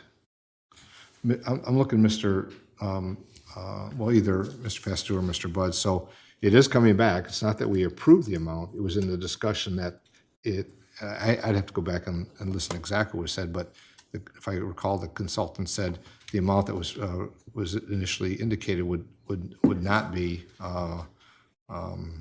something to facilitate the complexity and discussion that was going to be had. But I don't want to speak for Mr. Pastu, and so I'm looking to either or there. I just know it's going to come back to us to approve or not approve. So we can have the discussion again, but it's going to come back for a council item in the future. Was there a For the firm- minutes as well to, I don't know if Mr. Buds has them handy. Your Honor, if I may, the item that was on the agenda and is part of the minutes that are up for approval on the consent agenda this evening was a communication item, and the text read that Vincent Pastou, city manager, updated council on the community engagement facilitation regarding the General Custer Monument, and discussion followed. I do not believe there was any action or vote. I know there was discussion about setting aside an additional amount, but I do not believe that there was any action formally taken as far as that's concerned. And I believe, I don't want to speak for city manager Pastou, but I believe that will be forthcoming at a future council meeting. I am correct to understand that the committee did make a decision regarding the RFQ, correct? If I may, we had met with a consultant. We were working with Estelle Associates, and they're putting together a formal proposal. That proposal has not been completed. The timeline that was provided 2 weeks ago showed what they would be working on this month. We would certainly review it at the end of July. We were looking for, I believe, the week of August 9th, just to do somewhat of a presentation to introduction with Estelle Associates, but we weren't looking for any formal council action until the August 16th meeting. And again, that's assuming that the form and content of the formal proposal that they submitted to us, was in something that we were comfortable with. So there's still more to go with it. It was just giving you an update in the timeline. But going back to the 50,000 is for them to, if they can use that the city may put up to $50,000 as a means of trying to secure some outside foundation funding, that helps immensely. That doesn't mean we're going to spend it, but it's just, general, if you will, commitment. If necessary, we can do that, so. And I understand, though, that all the other candidates were basically dismissed from further consideration. In the process, I think I sent something to council this morning, obviously, is that given the structure of the letters of interest and requests for qualifications that were presented, that theirs were, I think, above and beyond, given their background with community facilitation, particularly being a strong point, and we see that as one of the critical elements, if you will, with the project. The others, candidly, we didn't feel had the same level of experience in dealing with large, complex community engagement and facilitation. So rather than, again, we don't want to discourage people, but at the same time, we don't want to waste their time either. We met with Estelle, talked with them a little bit further to see if there is merit to go forward with putting a proposal together. The committee, as well as Estelle, thought, yes, there is some merit to it, and that's where the timeline was established. So it appears, hold on, it appears we're having a conversation anyways. If there's a motion and a second, I think we'll need to take a vote whether this should be put on the agenda or wait till it comes back with council. I will add that the committee made no recommendation on the amount to be expended, and then it's not within the committee's purview to do that. That's coming through the city manager's office. I think we have a motion and a second to vote whether we should amend the agenda. Discussion? Pardon me? I just wanted to ask what the impetus for the motion is. Is it the money, or is it the selection of the qualified consultant? They run hand in hand, yes, Both. Okay, there's a motion and a second to see whether we have this conversation to be brought. Is the motion simply to put item 3198, the community engagement, back on the agenda? Is that the motion? What was a communication? But and I apologize. I'm just not sure what to record I'm not sure what to say when we get to that item. So I just want some clarification. Is it, we're adding that communication item 3198 onto the agenda this evening? I guess, I'm looking for the motion. Is that what your motion is to have a discussion on the communication? Deliberation of communication number 3198. Well, communication isn't deliberation. A communication is the manager and administration advising council of what's going to come in the future. If So I there may, will Your be the Honor, opportunity. Go ahead. just if you're going to put it on as an agenda item for discussion, just treat it as a clarification of discussion related to the Custer Monument consultant process. Okay. Understood by It's council? acceptable. Okay, Mr. Buds? Just one point of clarification, I would suggest then that be under the heading of presentations, communications, and public hearings, and not under the heading of council action. council action. It's just a correspondence or follow discussion on a correspondence from.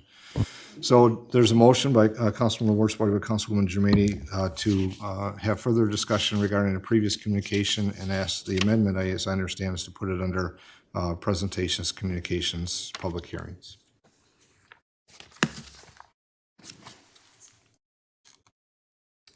Ready for the roll. Please call the roll, I'm sorry. Councilperson Whitman, Yes. Angeli, No. Vining, Yes. Germaini, Yes. Lamore, Yes. Felder, Sure. Mayor Clark. No. So it'll be amended to show underneath communications. And Thank so I'll you. call it last under communication. Yes, if you would, please, thank you. Let me make a note here so I don't miss it.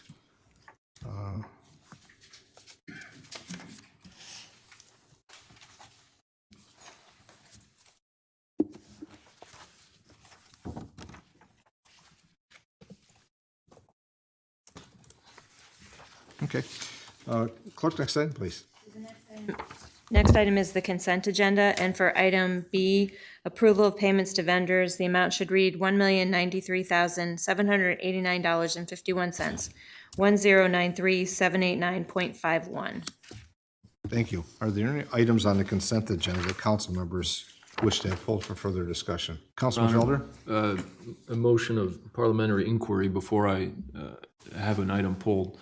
On item 3205, Theodore Drive is misspelled. Does that warrant pulling it, or can we just expect staff to? Which item is that? 3205. Or Drive has an O, not an A. Correct? Oh, not THEA. Is that necessary, or can we just?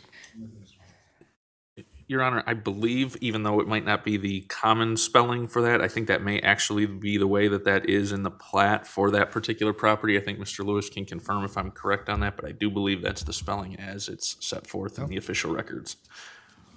We need to change Google Maps and the street sign, because that's not what they say. All right. You good? Okay.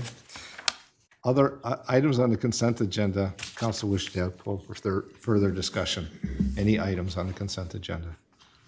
Any items on the consent agenda, those present here this evening wish to have pulled for further discussion? Any items on the consent agenda? Mr. Mika? Citizen time? No, it's not yet. Do you want to know if you have any items on the consent agenda? Okay, no items, the motion will be in order. Councilman Felder? I'd motion that all items on the consent agenda be accepted, placed on file, recommendations carried out, and resolutions adopted. Second. Councilman Felder, supported by Councilman LaWar, that all items on the consent agenda be accepted, placed on file, recommendations carried out, and resolutions adopted. Clerk, please call the roll. Councilperson Whitman? Yes. Angeli? Yes. Vining? Germaini? Yes. Lamore? Yes. Felder? Yes. Mayor Clark. Yes. Next item? All right, the next item is under presentations, communications, and public hearings. Item 3176, CDBG 2021 through 2026 consolidated and 2021 through 2022 annual action plan public hearing. And there are no comments on file in the clerk treasurer's office. Thank you. Before I go with the item, I will take the public announcement. I know we have to figure out how to include that. As we go through our new format here with the public announcements, opportunity to those that are here to maybe make a statement that are related to public events activities. This is not public comment time regarding items. Is there any announcements of activities that are pending that those would like to speak to? Yes, Mr. Name, address, please, or jurisdiction. Brian Egan, 720 O'Brien Street, City of Monroe. Honorable Mayor, City Council, I just wanted to thank all the citizens and residents that participated in the river cleanup last Saturday. Councilman Felder is our council rep. Barry Leroy is our city administration representative. We had about just over 100 people attend. We were really concerned with the weather, but it stopped raining about a half hour before. The river flow was about 1,300 CFS. Barry can correct me on that. We've never had a river cleanup over 800. So we recommended people not get into the water. So we cleaned the shorelines and all the city parks. And I will say that we did not find much in the city parks because they were very well clean. So it was a very great day. We partnered with Amaya's downtown and Agua Dulce for food and beverage, and it was a great community event. So thank everyone for that. Also, on behalf of the Commission on Environment, I also want to make the announcement that we just received a .com Gold Award for the video that we produced last year. In the industry, in the marketing and public relations industry, this is a pretty big honor. So we did win gold with that. And that's all I have unless there are questions. Thank you, Mr. Egan, and congratulations. I knew there was an announcement there. I knew you'd had something that you wanted to share with the public as well. And I know that there's announcements maybe in the future in the partnership with the River Raisin Watershed Council that you and the Commission on the Environment are getting much more partnership with, which is greatly appreciated. Other announcements? Clerk, I'm sorry, now I'll, item 3176. So 3176, CDBG public hearing, and there are no comments on file in the clerk treasurer's office. Thank you. At this time, I'll open the public hearing on item 3176, the CDBG Annual Action Plan Public Hearing. Any comments from those present regarding the CDBG report? Any comments from council? And that'll show up later in our council action. At this time, we'll close the public hearing. Clerk, next item, please. The next item is item 3207, the Opportunity Center at ALCC 2021 third quarter report. Thank you. Mr. Pastu, I see that Ms. Kazersack is with us this evening. I don't know if you and maybe words from her regarding this great report. Council has any questions for her? She's obviously here available to answer anything you may have. Well, I think Stephanie might want to maybe say something, how things are going. And I think it's good and informative not only for council, for those present hearing, those that are watching, because it's really some great activity that's going on at the Opportunity Center. Welcome, Stephanie. Yeah, thank you all, and thanks for the invitation to come up and speak. I appreciate that. This is our regular quarterly report to City Council. Obviously, it's been a wonderful quarter. We've gotten things back up and going. With COVID-19, we took it slow at the beginning. In January, we reopened. We kept a lot of our numbers lower just to make sure that everybody was safe and healthy. But we did receive several grants for summer programming, and so summer has been very busy at the Opportunity Center.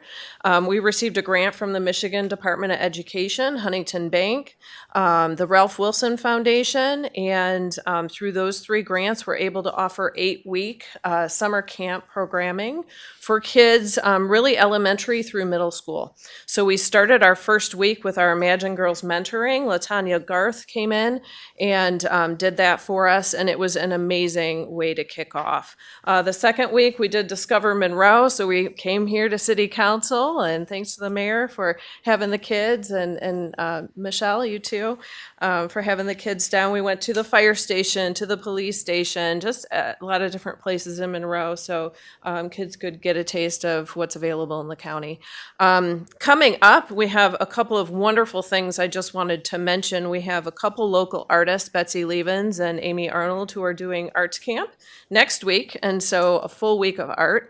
We're doing mosaics and tiles that you'll see in the community garden, which just broke ground late last week, so we were very excited to have Mid-America come in and break ground at the community garden. And then we have the week of August 2nd, a full week of authors coming in. And they're authors who are coming in to teach the kids how to become writers, how to enjoy literacy and reading. And we also have a couple of youth who've either illustrated books or written books themselves, and all the kids will go home with the books that week. So a lot of great summer camp programming. We've been out just about every day except when it's raining, doing some tot lot activities and art activities with the kids at the splash pad. And we had our first family fun night, our outdoor version, with Great Start Collaborative. And those, it was very nice. We had a lot of partners come out. We had indoor activities and outdoor activities. So it is just really busy at the Opportunity Center. And if you haven't been to Labor Park to see kids run through the splash pad, it just warms your heart. You know, kids are having a lot of fun. So we got the water bill, which we didn't expect, but we can talk about that. That being said, we have a lot of great things coming up in August. I mentioned our literacy camp, which is happening the first week, but we also received a grant to have Detroit muralist Mike Hahn come in and do a mural inside the gym, and then we're rededicating the Darren Chappelle Gymnasium, so we have a logo for that, and we also have the mural going in. He's going to do a community presentation, and so we got a chance last week to sit down with him and talk about his art, and everyone will be so inspired. So we have a full painting of the gym. The gym's going to be closed from about August 9th through the end of August until we unveil the mural. But the rest of the center will still be open, and we're hoping to also have an event at the same time to invite people to see the community garden, which should be done in just a couple of weeks. So there's so much going on. I provided you guys with all the numbers, some great pictures, and the budget. So if anybody has questions, I'll field them, but it's a labor of love for sure, and there's some wonderful activities, and the kids are having such a great time being at the center and the splash pad outdoors. It's been wonderful. So anybody have questions? Thanks, Stephanie. I'll see if there's any questions from council. Appreciate the report and to get the update here. Councilman Michelangelo. Just an observation, Stephanie. I like the report, how very easy it is to read. And the one thing I noted on the report was that you had projected as part of your budget 30,800 in terms of total occupancy, and you're currently at almost 52,000, which is 168% over your projection. So it shows that the center is being used a lot more than even what you had anticipated originally. Yeah, which absolutely. is a good thing. Yeah, and even with COVID numbers too. Yeah. So we've been able to fully utilize the center. That's great. With some food distribution and other activities. So thank you. Yeah, Other questions? Seeing none. Thanks, Stephanie. appreciate the wonderful opportunity very much. Thank you. Thank you. We'll have to talk to Vince about the water bill. Yes, I did. The next item is item 3209, update on 2021-22 Michigan Legislature election bills. Thank you, Mr. Pastu, and I know there's correspondence we received. I see Mr. Cochran's here. It came up at the last meeting, obviously, questions about the election bills that came forth. Mr. Cochran put together a memo. If you are any questions for him or Clerk LaVoy related to any of that. And Your Honor, I was going to do an analysis, but last week was a little busy with the a lot of the filing deadlines, et cetera, coming up, so I did not get to it. But I'm happy. Right now, they're on pause, and this is very fluid. The Michigan Municipal Clerks Association has had several 3- and 4-hour meetings with the legislative staff in Lansing to kind of try to come up with some compromises on some of these bills, et cetera. So rather than talk about it too much tonight, given the time also constraints we have, I suggest that I'm happy to bring back some information at our work session, the next work session that we have in August. I think that. Thank you. I appreciate it. I appreciate the correspondence from Mr. Cochran that really outlined all the activity that's being proposed from the state level regarding Michigan legislature election bills. There's a lot of information, some crossover, and I think as Clerk Treasurer LaVoy said, there's some that are already getting discussions of some, I'll just say, compromise or resolution that might through further dialogue. So believe they're on a pause, so I think that there's time to have that further analysis to come back, whether it be the clerk, unless there's specific questions on any of these. I think there's a lot here, and I hope that council has had the opportunity, knows that we'll get it in the posting within our communications if there's questions that come up as well. Councilman Michelangelo. Yeah, Your Honor, thank you. I read through through Mark's memo, which was very comprehensive, and there's probably well over 20 Senate bills that that were referenced. And, this is kind of disturbing to me because the Senate conducted an audit of the last election and found that there was no fraud or very minor fraud. And, I'm all about simplicity. And, if the state Senate wants to go down this road and drastically change our voting, I think they could probably take the 20 bills, come up with one bill, probably one sentence, and the sentence would say, at every voting booth, there's going to be a jar with a bunch of pennies, and in order to vote, you have to guess how many pennies are in the jar. Because that's basically what all these Senate bills are, convoluted, and they're making it extremely hard for residents to vote. I vote absentee. I've been voting absentee for 20 years because during an election, I don't know where I'm going to be with my clients.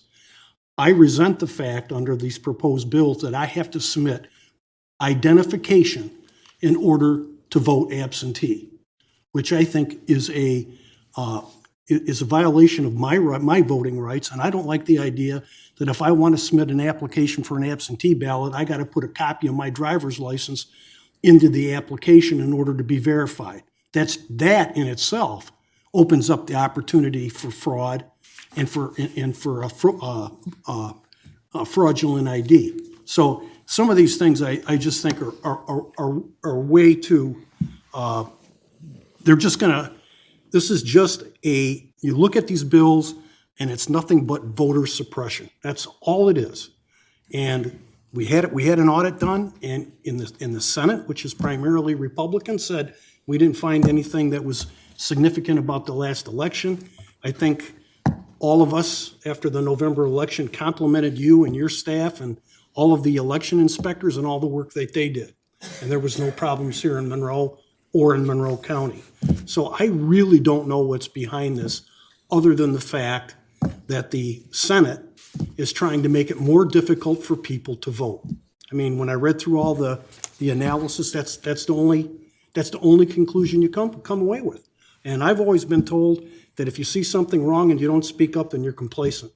And I see things wrong with these bills that at some point we're going to have to have a discussion as a city council and take appropriate action to let our legislators know what we don't like.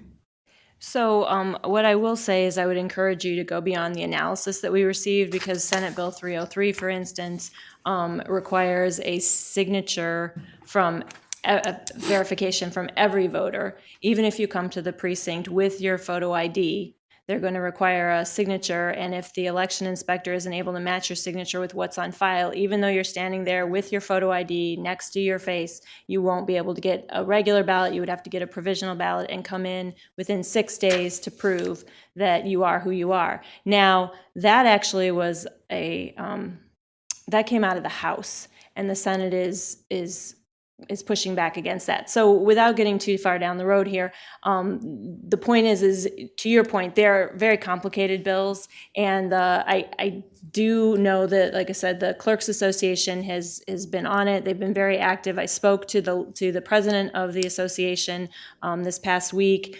They have managed to reach some compromises, but again, it's very fluid. So they are hearing the voices from here because the Senate is saying that they won't pass that. That would be the strictest in the country, to have come with your photo ID and yet still have to prove who you are by your signature verification. And we all know that our signatures are different very often, depending on circumstances, et cetera. So anyway, it is complicated. And like I said, I continue to watch it, and I continue to be involved with the association, and I will also continue to bring updates. And again, I'd be glad to give another update at the August work session. Your Honor, one other question. Did your statewide association, are they the ones that are recommending or proposing changes, or are they reacting to the changes? We're mostly reacting to the changes. Some of them we applaud. We obviously want people to be at the precincts.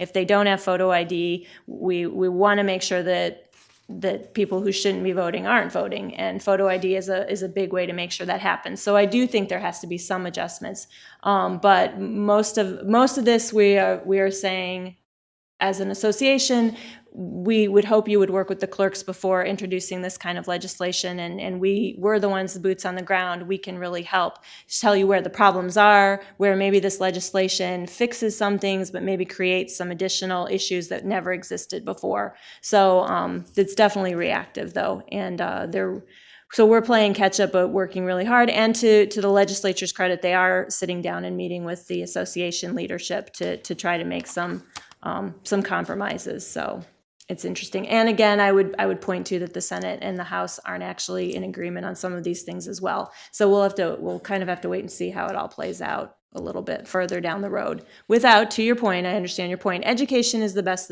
thing that we can do, is make sure that people know what's going on. Well, it just seems like this is a solution to a problem and does not exist. In some cases it is. In other cases, there are some things that they're going to put in place that really will benefit the safety and security of the elections, and it's all mixed together. You have some bills that are partially good and partially not so good, and it's complicated. But I'm not disagreeing with you. I'm just saying that there's some gray area.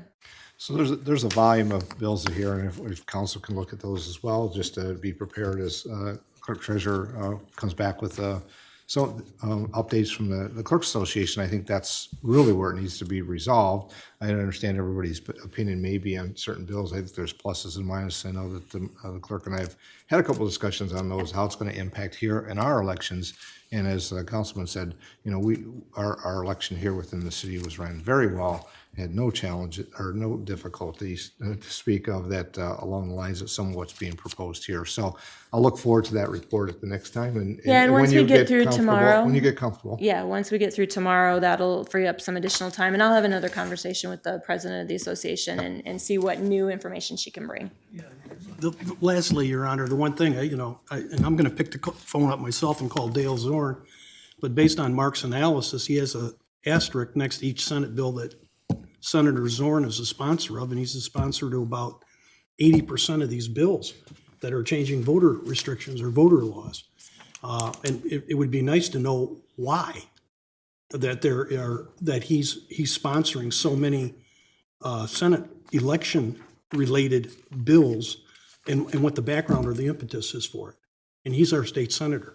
So I think maybe we need to invite Dale to come to one of our workshops and tell us why he's sponsoring these many Senate bills that are going to revamp all of our election laws in the state of Michigan. And whether it's council or residents, they have the opportunity to have outreach, and our door is always open for our representative and senator to come and visit and speak about bills they're proposing, and that can be an extension as well. Oh, Councilman Lamore. Yeah, I think that's a great idea. Why don't we invite Senator Zorn and Representative Lino both? Get them in here and ask them some questions, or have them answer those questions and put this to rest. So I think that maybe the time to do that is the clerk's going to come back with a information regarding the Clerks Association and what might get ironed out. I always say, you can rehash the same discussions over and over, but if things are getting ironed out, why did we have the discussion of things that we know that aren't going to go forward? They may know it's not going to go forward, and yet where's the resolution lie within between? And is that they come toward a vote or come toward conclusion? I think that's the opportunity to say which of these are still on the list for the senator as a sponsor, or which ones may not be, or what adjustments have been made. And then we can have the discussion once. So I think as we get through the review by Clerk Treasurer Lavoie and her contacts, and then we'll maybe look at that as a council, making that invite, providing there's sufficient time to do that, and they're not doing immediate votes in the interim. So Representative Bolino actually reached out to me today, and he and I played phone tag, so I'm sure that I can bring some additional clarification back for the next meeting. okay, clerk, next item, please. So the next item is our additional item. So that is the clarification and further discussion on previous communication item 3198, community engagement facilitation regarding the General Custer Monument. Councilman Moore. Thank you, Your Honor.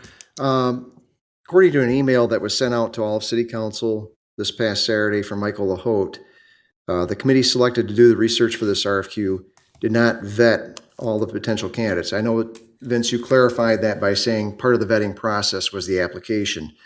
With something that needs to be a little bit more thorough, something that is this important to our city, I think the vetting process needs to take that next step and ask them to come in for an interview.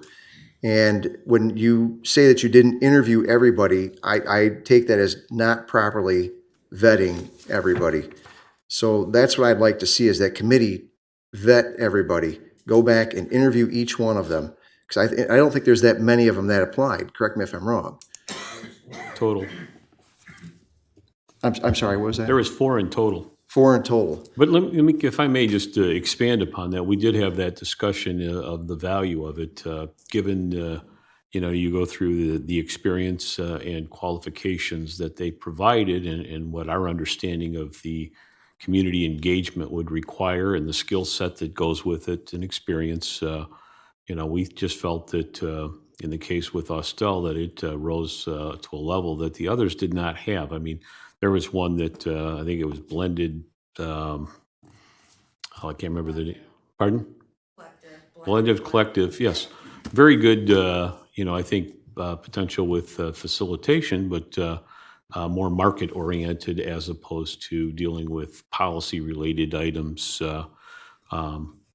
In Mr. LaHote's case, certainly a lifelong of accomplishment, but certainly not a community-wide facilitation to this level that we had. And then the one professor from the University of Michigan, certainly very well written as it pertains to Native American issues, but at the same time didn't particularly put together a strong plan related to community facilitation. There was some general language to it. So all in all, we just thought, why walk through this process if we think there was a consultant that put together a plan that, and then the vetting was, okay, do we think they're up to the task? And I think that determination was yes. I know it was. So I guess I'll make a comment to that. There's times in which you do interviews and times you don't do interviews, and just because everybody puts in doesn't mean there should be an interview. The proposals were available for council to review as well, and I didn't hear anything of reason other than, in fact, afterwards when there was the discussion of what it is, or when there's a correspondence received from somebody who didn't get an interview. If you look at the proposals, I think there was one that was superior to the others. And in the letter that was received, if I recall, I'm just going to look for it here, but I don't have it right in front of me right now, was, well, I had more, but I didn't put it in there because you don't divulge everything at the beginning. Well, then you're probably not going to get a consideration. I don't know why you wouldn't put in all that you think that you have to offer to be selected or to be considered for this important role as a facilitator. As I went through the proposals, there was one that had the expertise, experience, and examples of a significant facilitation within a community. I didn't see that in the others, and I think Vince hit on what some of the strengths or weaknesses might have been, what their format of their company is, and one was a marketing or somewhat branding. That may come afterwards, and I think Mr. Pastu might even told them that there may be something that comes afterwards that they'd be considered for, but facilitating is different than marketing. It's different than managing a nonprofit or a smaller, I'll say, conversation. I was comfortable with that, but I'm glad we're having the conversation. Other comments? Councilman Lamore? Yeah, I just think that the opportunity should be presented to these people other than just a simple application. Something that you can actually clarify what you're talking to them about, something that's actually going to allow them to come forward and bring out their best. Whereas, a piece of paper is just, I don't think that's enough. I think you need to be a little bit more clarifying in a conversation with these people, especially with something this important. Well, I guess, again, a response to an RFQ, wouldn't you want to put that up front of your best of what you have to offer and examples of that? And if they're not present, so then do you consider anybody that writes an item? There was, I would expect more from an application for consideration for interviews. Your Honor. That's it. Councilman Michelangelo. You all know that I'm involved in municipal consulting, and I have to tell you that a lot of our work or a lot of our livelihood is based on the fact of getting jobs that were based on a request for qualifications that the city put out. And in a lot of those instances, the reason why you put out qualifications is to put your best foot forward and to present to the people that you're responding to that you are qualified in order to perform the work that they're asking for. And then under the qualification-based system, if you're qualified to do that, then the next step is to prepare a more detailed scope of work along with a budget, and then that's evaluated. And if the team feels that maybe that scope wasn't, on target, they have the option of either having them revise it or they go to the next person that was part of the qualification list. But I have to tell you, there's many times that our firm goes after projects on a qualifications based, and we ended up hearing after the fact that after they did their review and their scoring, we didn't make the top one, and we came in second, but we don't get an interview. We just get notified that we just didn't hit all of the points they were looking for, and they go with another firm. So I think the system that the city used, at least in the consulting business, is something that we're all used to. I don't think it's anything that they did that was inappropriate. I did get the letter, like everybody else did, from Mr. Lohote, and I did respond to him. I said, your points are well taken, but, the process is the process. That's just how it works, unfortunately. So, and it's tough when you submit and then you don't hear anything, and then you get a call or a letter saying, hey, thanks a lot for your proposal. You guys are really qualified. We enjoyed everything you did, but you kind of lost out by 3 points and we went with somebody else. And that's just how life is on the consulting side. So I guess I'll ask if, and council should have had the opportunity to maybe review these, whether before or after the correspondence received. Is there any issues with the recommendation being made? Is the other question. But Councilwoman Germain, you have your light on to talk. Yes, thank you, Your Honor. My question was the process and the clarity to me for the process and how the choice was made, and that has been explained. Did they receive letters of regret or not? I was, if I may, Your Honor, just in contact with two of the three. I haven't, can't remember, I don't think I sent a contact to the professor at U of M, but I certainly had contact with the other two applicants as well, verbally, as well as email with the blended collective, thank you. So, because they actually asked and got a very nice letter to you. Thank you for the, they wanted to see the proposal that wished us well and thanked us, which I thought was good. And again, in all honesty, I would certainly, they were impressive from a branding and a marketing standpoint. If there's a need, I would certainly not hesitate to consider.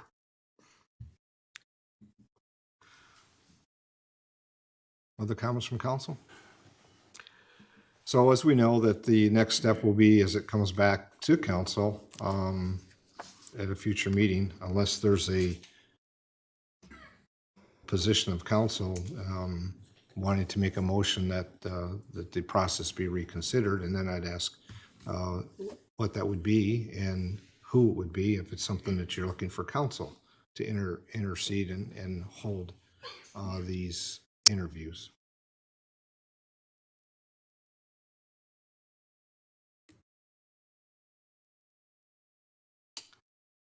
Hearing none. Other comments? Mr. Pastu? Just again, there will be an opportunity to meet with them prior to council considering a formal acceptance of a proposal. I think it's important that, and again, the process is such that, we want to make sure that there is a comfort level with their qualifications before we move forward.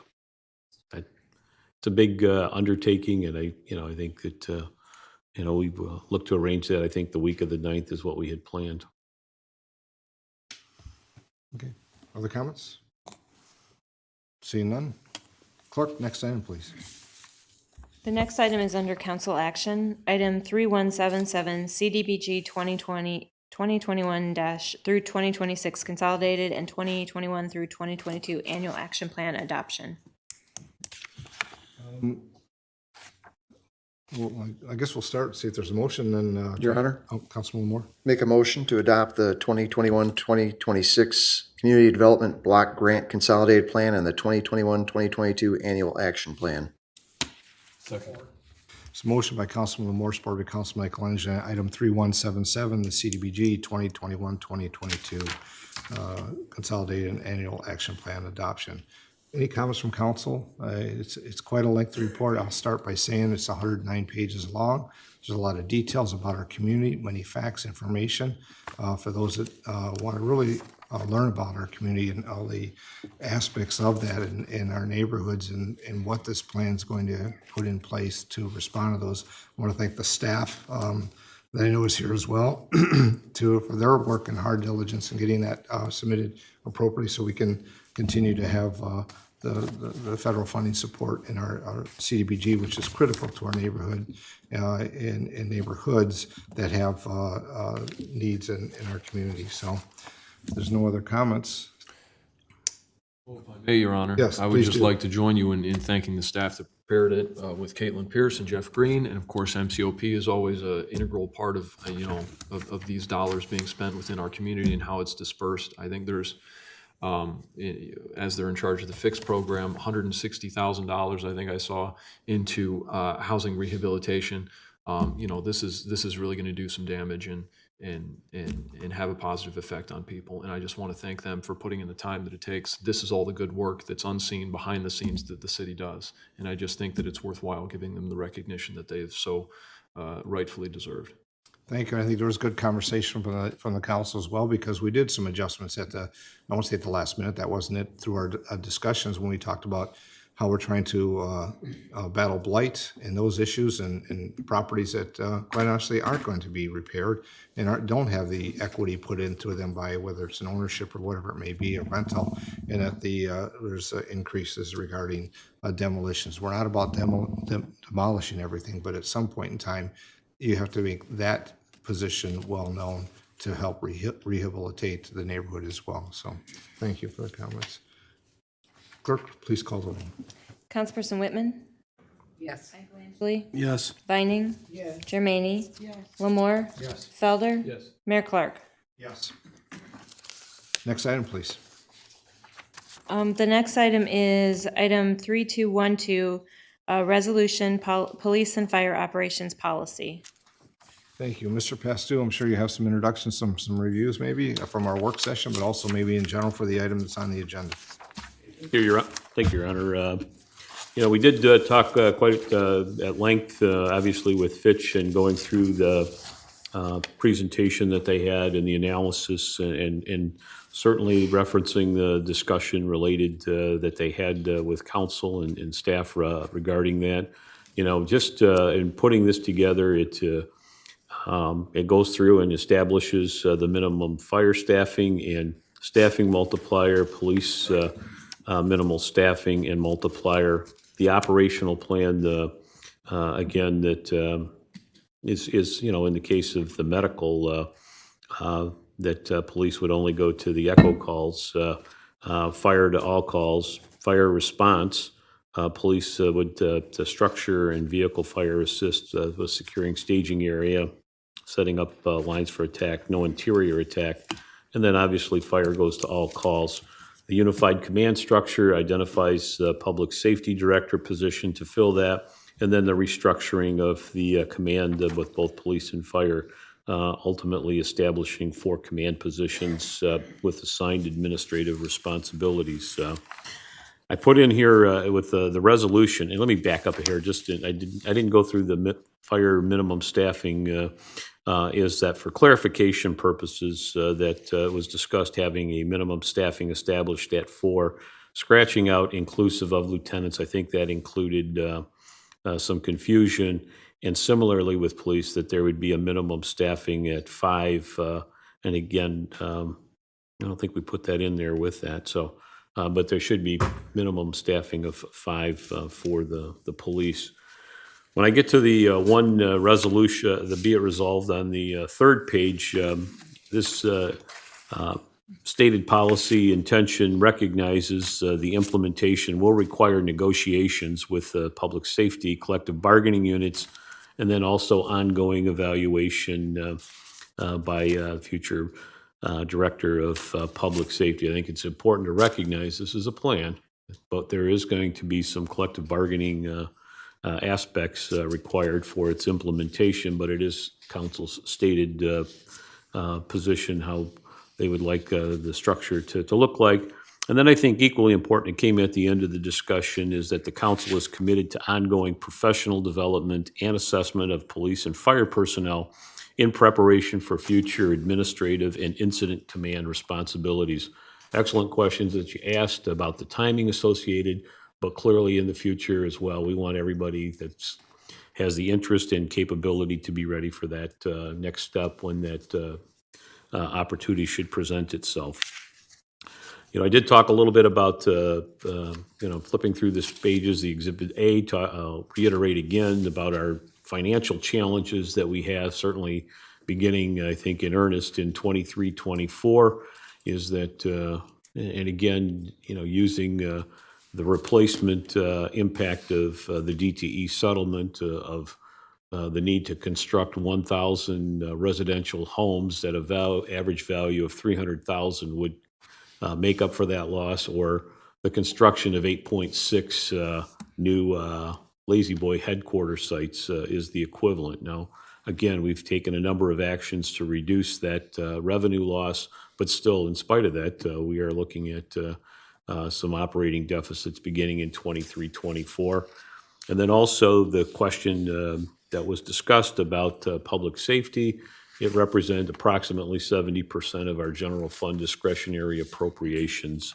Some of the other items that we've taken, with some changes with the pension accounting, the Medicare Advantage program, both of those together saved about $1 million per year to the city. Obviously, by the end of this forecast period, the bonds will have been paid off for the multi-sports complex, River Raisin, that's only got a couple more years left. And so there's 1.5 roughly, if you will. So there has been some improvements made, but clearly more to do. And then the last part of it is putting together kind of an org chart, talking about the staffing with that, what that would look like. The public safety director with the 4 command positions, public safety director or commanders. As you see, I've got the fire marshal set off as part a newly created position. Well, there's an existing position, but looking for that to be a standalone. Public safety admin and records, I would envision at some point the discretion of the director as to how that positions would be aligned. And then the police operations, essentially with the 5 minimum, would have 1 lieutenant and 5 police officers for a total of 24.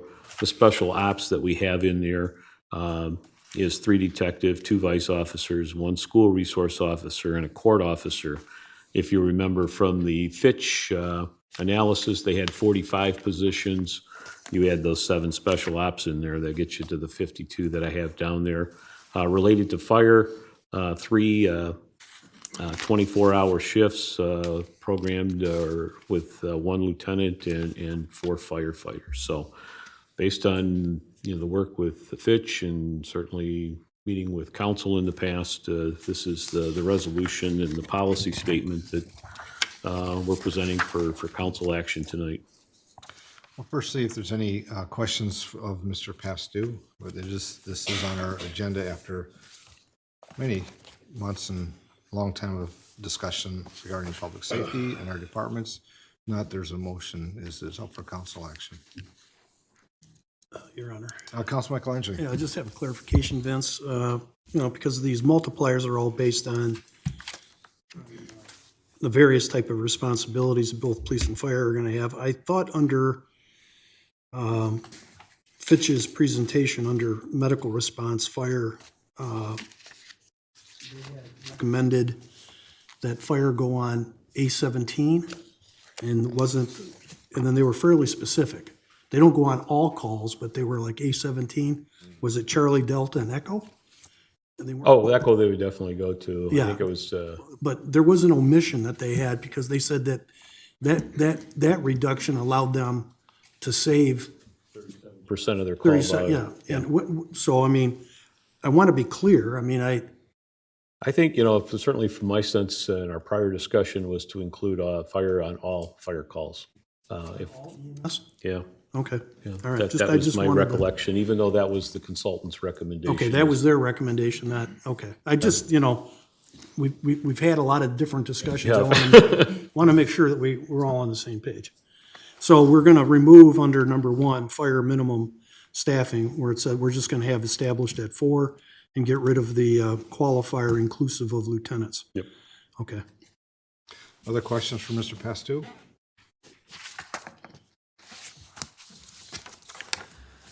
The work session that was held prior to this was, I think, beneficial for a final review for council, but maybe before we get to, it's just that not after we conclude discussion, Mr. Pastu, just if you would, tomorrow, what's scheduled regarding this matter for our awareness again and Both everybody else? Guillermo and Ian with Fitch are scheduled to meet 2:30 here in this room with police and fire personnel, go into a little more deeper dive, if you will, and answer any questions that they may have related to their evaluation and some of the discussions that we've had as well. So Very good. There's no other comments. Motion is under council action regarding 3212 resolution. I'll make a motion that we support the resolution with the amendment that under number 1, fire minimum staffing, we remove the qualifier inclusive of lieutenants. And Very good. There's a motion from Council Mike Lyons that requires a support. It's a motion by Council Mike Lyons, supported by Councilwoman Germaini on item 3212, the resolution regarding police and fire operations policy. Please call the roll. Icoangeli. Yes. Vining. Yes. Germaini. Yes. Lamore. Yes. Felder. Yes. Mayor Clark. Yes. Let's go make a final comment. It's been a long time in this discussion, and moving forward is definitely going to take some great discussion. And I look forward to that continuing, but the idea is that, as I said at the work session, when we talk about numbers, we'll talk about personnel, talk about the assurances for employees through this discussion. There may be some things that some people may not like, some things they'll like. It may be both ways, but in the end, we have to look at how we're providing service to the community, and that's the priorities. So I thank everybody's time and effort in this. I look forward to hearing back from the discussions tomorrow regarding with the public safety departments of our Department of Police and Fire, and as we move forward, because there will be further discussions, as was stated in the resolution, regarding other discussions on collective bargaining as well. Thank you.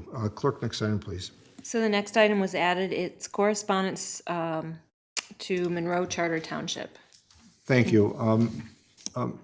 Maybe Mr. Buds, if you could review that, or Mr. Pastu review that for us. It's an item that came up at the work session and some brief conversation. It was added to amend the agenda because of the discussion.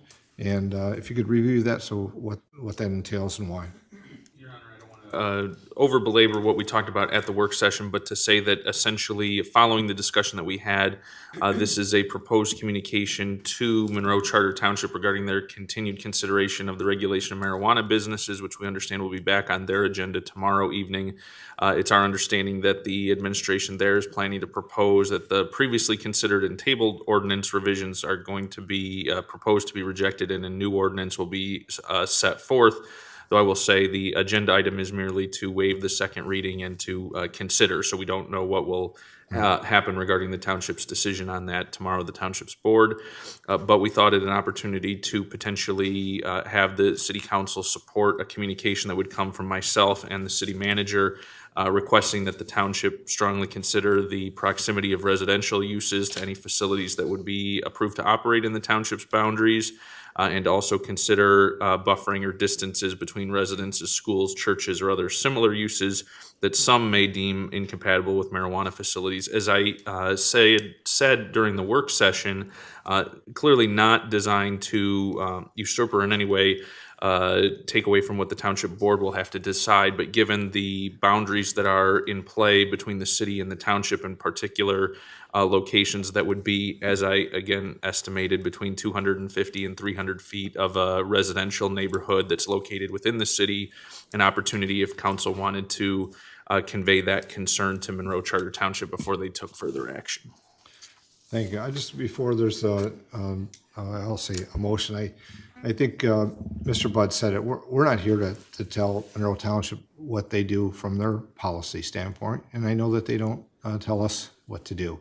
But we do have a good working relationship with our neighboring jurisdictions through the townships and others, and this is an opportunity for us to provide a correspondence regarding decisions they're making that do have an impact on the city because of distance and boundary related to facilities and where they might be and residents that live in the city. So this is an outreach to the township and to be included within their deliberations. And if we had something similar, I would accept a correspondence in the same fashion, knowing that we're not telling them what to do when they're not telling us, but yet we are good partners and want to and think about residents in a regional perspective. So with that, there's a draft letter, and I think what we're looking for is, from our discussion at the work session as well as here, is to looking for a motion to direct the city manager and city attorney to draft a correspondence in the manner in which it was described from attorney Mr. Budd. So looking for that to start, unless there's other comments or questions. Your Honor, I'll make a motion that we authorize the city manager and the city attorney to issue a letter to Monroe Township regarding our feelings relative to the recreational marijuana issue. Second. Motion by Councilman Michelangelo, supported by Councilman Lamore, regarding the communication correspondence being sent to Monroe Charter Township. Clerk, please call the roll. Councilperson Whitman? Yes. Angeli? Yes. Vining? Yes. Germaine? Yes. Lamore? Yes. Felder? Yes. Mayor Clark? Yes. Next item, please. I have no further items this evening. Well, still July. Councilwoman Whitman. Well, I just want to say that I am very proud of the way that things are going at the community center. I haven't been down there in a while, and I think I will be visiting. I'm very thankful for the river cleanup, considering I live on the river. And we do try to keep our little section cleaned, and, on garbage day when the wind blows, it's a rough job sometimes. But I have young grandchildren that I throw out there and they clean it up. And, I think that tonight was this was a good meeting. A lot of hard decisions that we've had to make. And that, I know that, and I can only speak for myself, but I'd like to think that I can speak for the council as a whole, that we do what is best for the city, and to the best of our ability. And with some of the decisions that we have to make, it's just not easy. And I think that's about all I have. Thank you. Thank you, Councilman. Councilman Michelangelo. Yeah, Your Honor, relative to the discussion that we had and the action that we took to public safety, I know that we had police and fire. We still have fire representatives here. I just want to make a comment, and I'm sure that many of the people on council can agree on some of the comments I'm going to make, that, over the last 2.5 years, we've gone through a lot of workshops, a lot of closed sessions relative to the discussion both on this issue. And the action that we took tonight was basically it was a position of compromise. There was a lot of discussions, a lot of decisions, a lot of disagreements, but the position that council came up this evening was based on compromise, something that I think is missing both at the state and federal level. The position that we've taken, it looks forward to we know that in the next few years, we're going to be confronted with devaluation or a decline in our taxable valuation from DTE.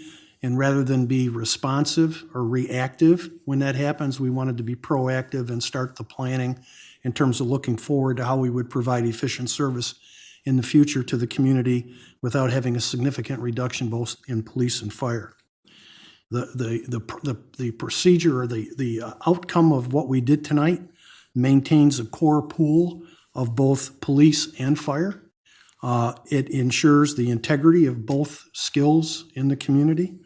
It defines their responsibilities in order to provide better efficiencies.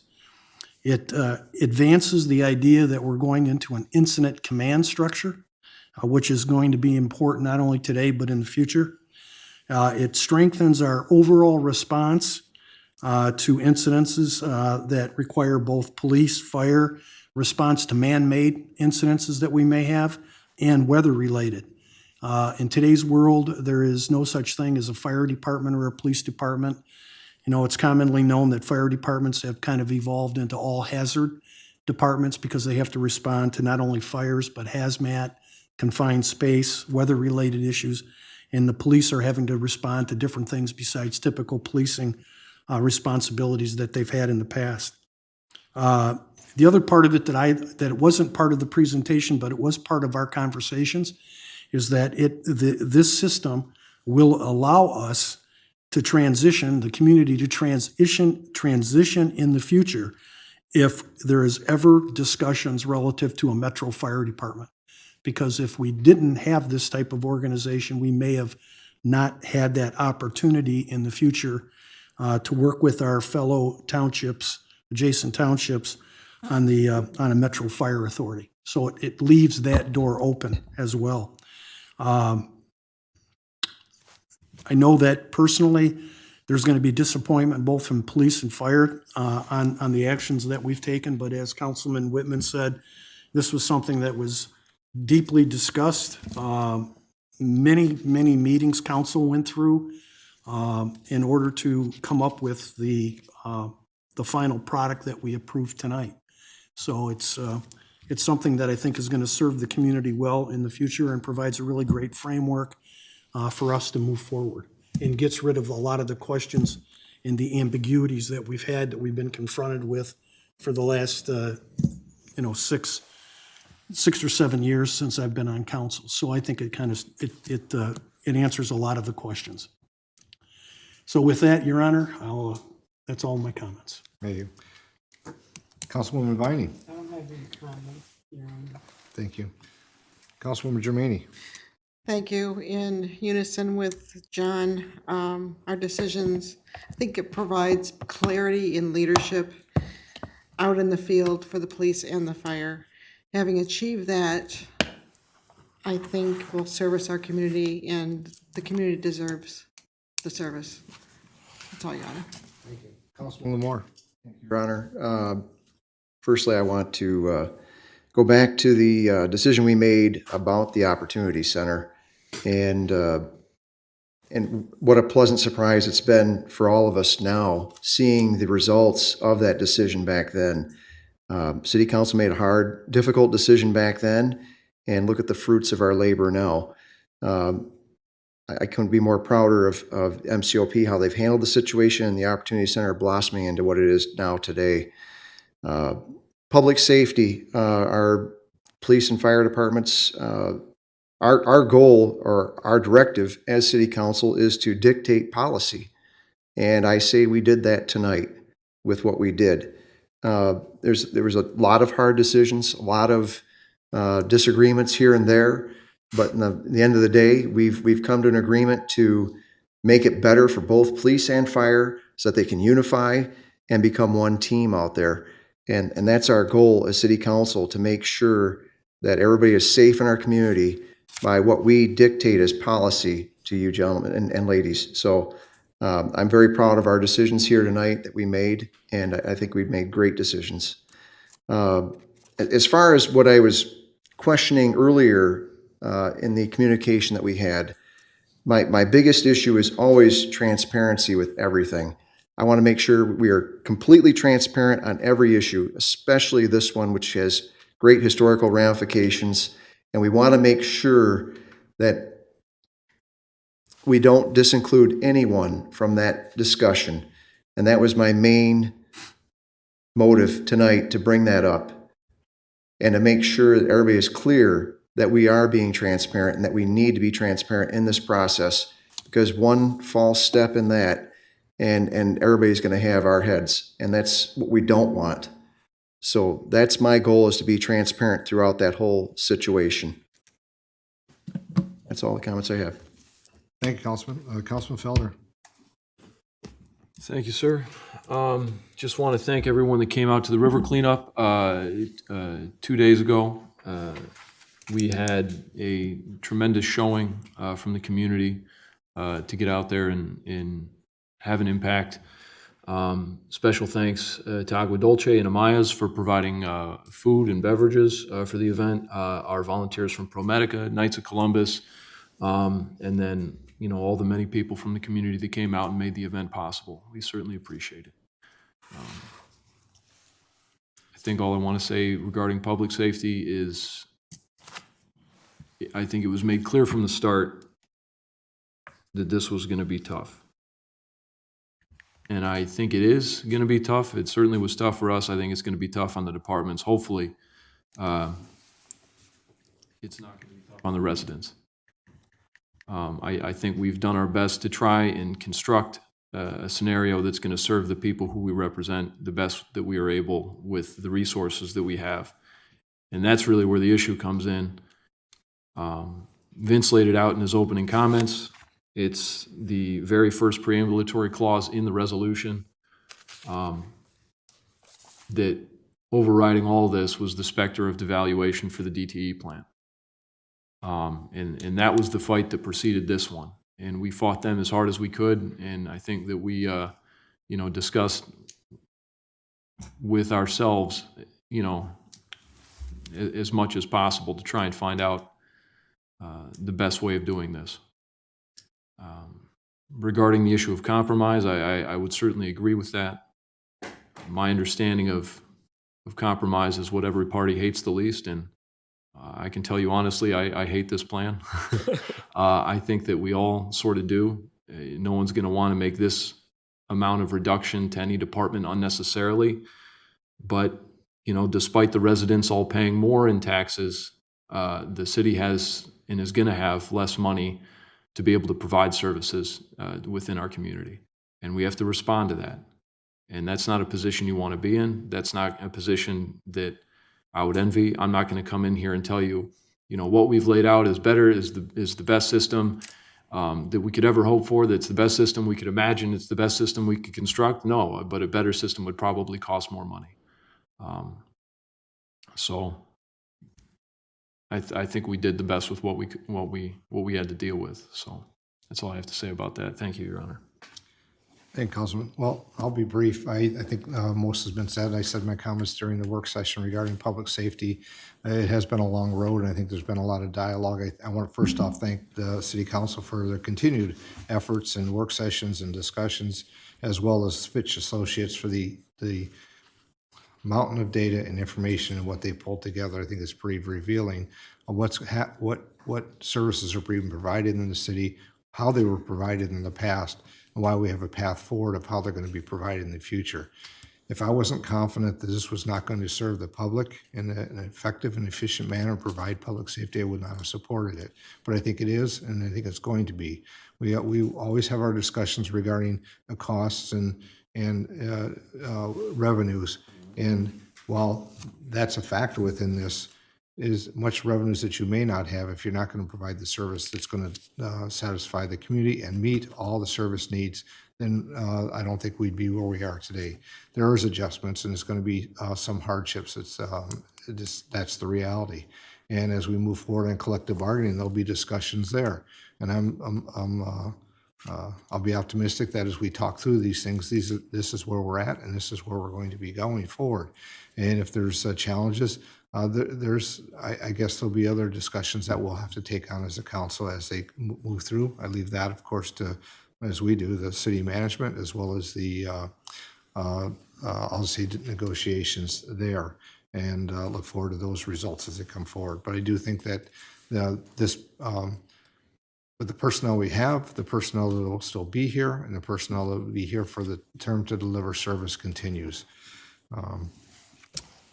The river cleanup, I think I want to thank, there's a couple here that did attend and participated. It's great to see the volume of people. I want to thank Mr. Egan, of course, being the chair of our Commission on Environment. The councilman sits there as well, and all the commissional staff, and Mr. Micka as well. But the idea is that our boards and commissions, I always say, is the heart and soul of all communities, the volunteerism to give opportunities to serve your community in that fashion. But then it's the volunteers that come behind it that make things and puts it into action. Without that, you'd be relying on the city or council, and then I think we get less by that. So I'll leave my comments to those two. I think there's a lot that was put into the public safety, and I want to thank everybody again that we have got to where we are and the progress moving forward. Clerk, your comments today? I have no comment. Okay. Mr. Pastou. Thank you, Your Honor. Again, I appreciate council's effort through a long process, but still a lot more work to be done related to public safety and implementation associated with it. Saturday morning, just I want to confirm if we're available to meet. I think I was talking with Councilman Lamore. It's a difficult day. Are you still available, or if we do it early, or? Rise and shine early. Would 8 o'clock work? It's early. So what Mr. Pastou is talking about, we have needs for special meetings, and we have Saturday that we have talked. I'm not sure that Councilman Nicolangi was available Saturday. No, though. I'm not. I notified Sorry, Pat. I thought you were, okay. Yeah. Well, we'll have to pick So another time then, I think. It just, And I think the other option that was provided is Monday at 6. evening, and I'll leave that to Mr. Pastou to follow up to see. working for a number of people. I know that Okay. Councilman Whitman is not available as well. So, all right, we'll keep trying to find out. There's a lot of things that we have out there that I just feel like I'm getting too far ahead with that I need to get council updated on. So, but we'll try and work another schedule as well. So, Okay, there'll be another correspondence coming from the Yes, there manager's will be. office Yep. on All right. setting that date. Mr. Pastou, other comments? nothing else, Your Honor. Very good. Next is the citizens' comment. Mr. Micka, I know that you wanted to speak. Okay. Name, address, Well, jurisdiction, thank you, Your please, Honor, for appreciate it. residents. My name is Richard Mick. I'm a member of the city, I'm a resident of the city of Monroe, Michigan. I stand before you as a concerned citizen who has worked diligently to make this a better community in every way. Now, everything that this community stands for is under assault. A community is a compilation of resources, any one of which is critical to its well-being. Those resources are environment, industry, heritage, education, religious institutions, and recreational facilities for the most part. There may be others, such as government. If you tamper with any one of these, the others may be affected as well.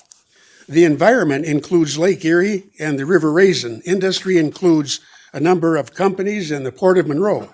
Recreational facilities include Sterling State Park and the National Park Service, Custer included, and so on. You get the idea. All these things work together. If any one of these elements is removed or tampered with, it has an effect on the others. For a very long time, pollution threatened the river and the port. Now, the equity-bound interests threaten the Custer legacy.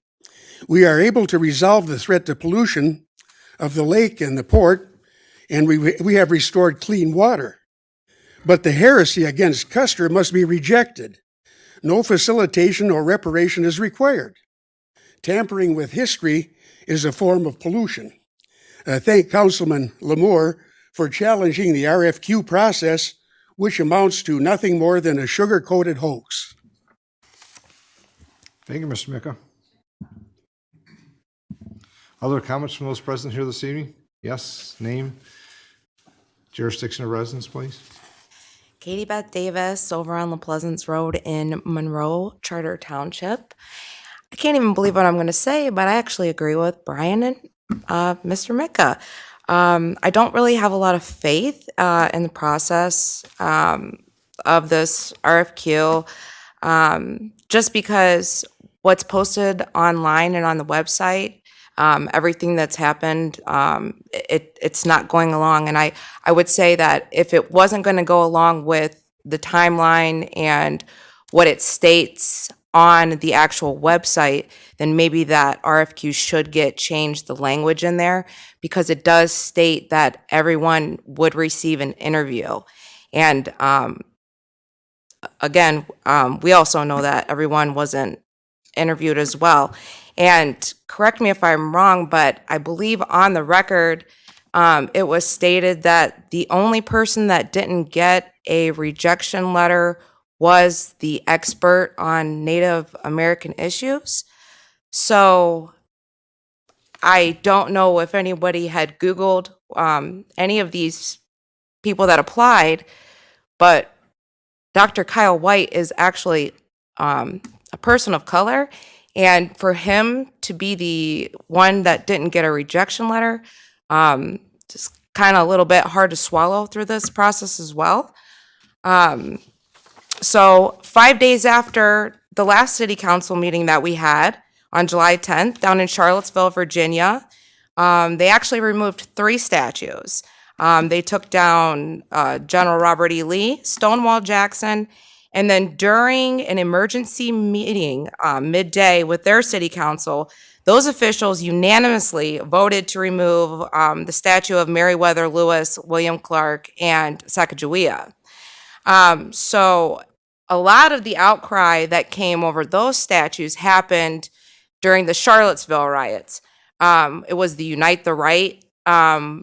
It was a bunch of white supremacists. They were screaming, "Jews will not replace us." It's very well documented online.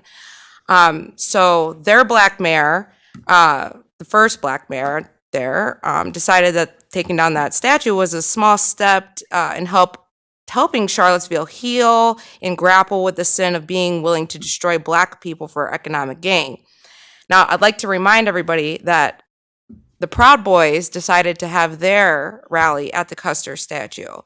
So far, there has been 3 of them that are on the FBI's most wanted list, and one of them was actually arrested and is a registered sex offender who was on a bus trip for Monroe. So during that Proud Boy, there was nothing. The only people that did any assaulting was, I had a Proud Boy actually slap my phone out of my hand as I recorded him calling a 13-year-old girl a bitch. So it's hard for me when our city council can't even, unanimously denounce racism and hate groups. And I've seen Councilwoman Vining ask for this statue. I've asked for a road rename statue, anything for Mr. Rance Allen. And just because it wasn't who somebody else picked, it seemed like we got a Duncan Day really fast, really quick. And I've literally heard her mentioning this statue or road rename for over a year, the same amount of time as since he's passed away. So that's all I wanted to say. Thank you very much. And I was very proud to participate and work with Mr. Mitka at the River Raisin cleanup, and it was a good time. Thank you so much. Thanks, Katie Beth. I think for clarification, I think it's important, the Duncanson proclamation came from the community and made the request. Councilwoman Vining has raised a request regarding the naming of a street, and communication has been sent to 2 members on the council that had a desire to sit down and have a conversation about a naming policy and how it directly impacts on the request. And we have that date, at least the dates are out to be scheduled. The other item I just want to make clear is when you refer to the person that was not selected for the interview as being the only person of color, that's not factual. The Estelle is, let me finish, Katie Beth. I'm just trying clarity. Estelle Associates is a black female and a black male. That's not why they were selected. They were selected because they provided a proposal that was superior above others of what was asked in the RFQ. And I think we've discussed about that already. I just want to make sure we clarify comments that are made. Other comments from those present here this evening? Yes, please come forward.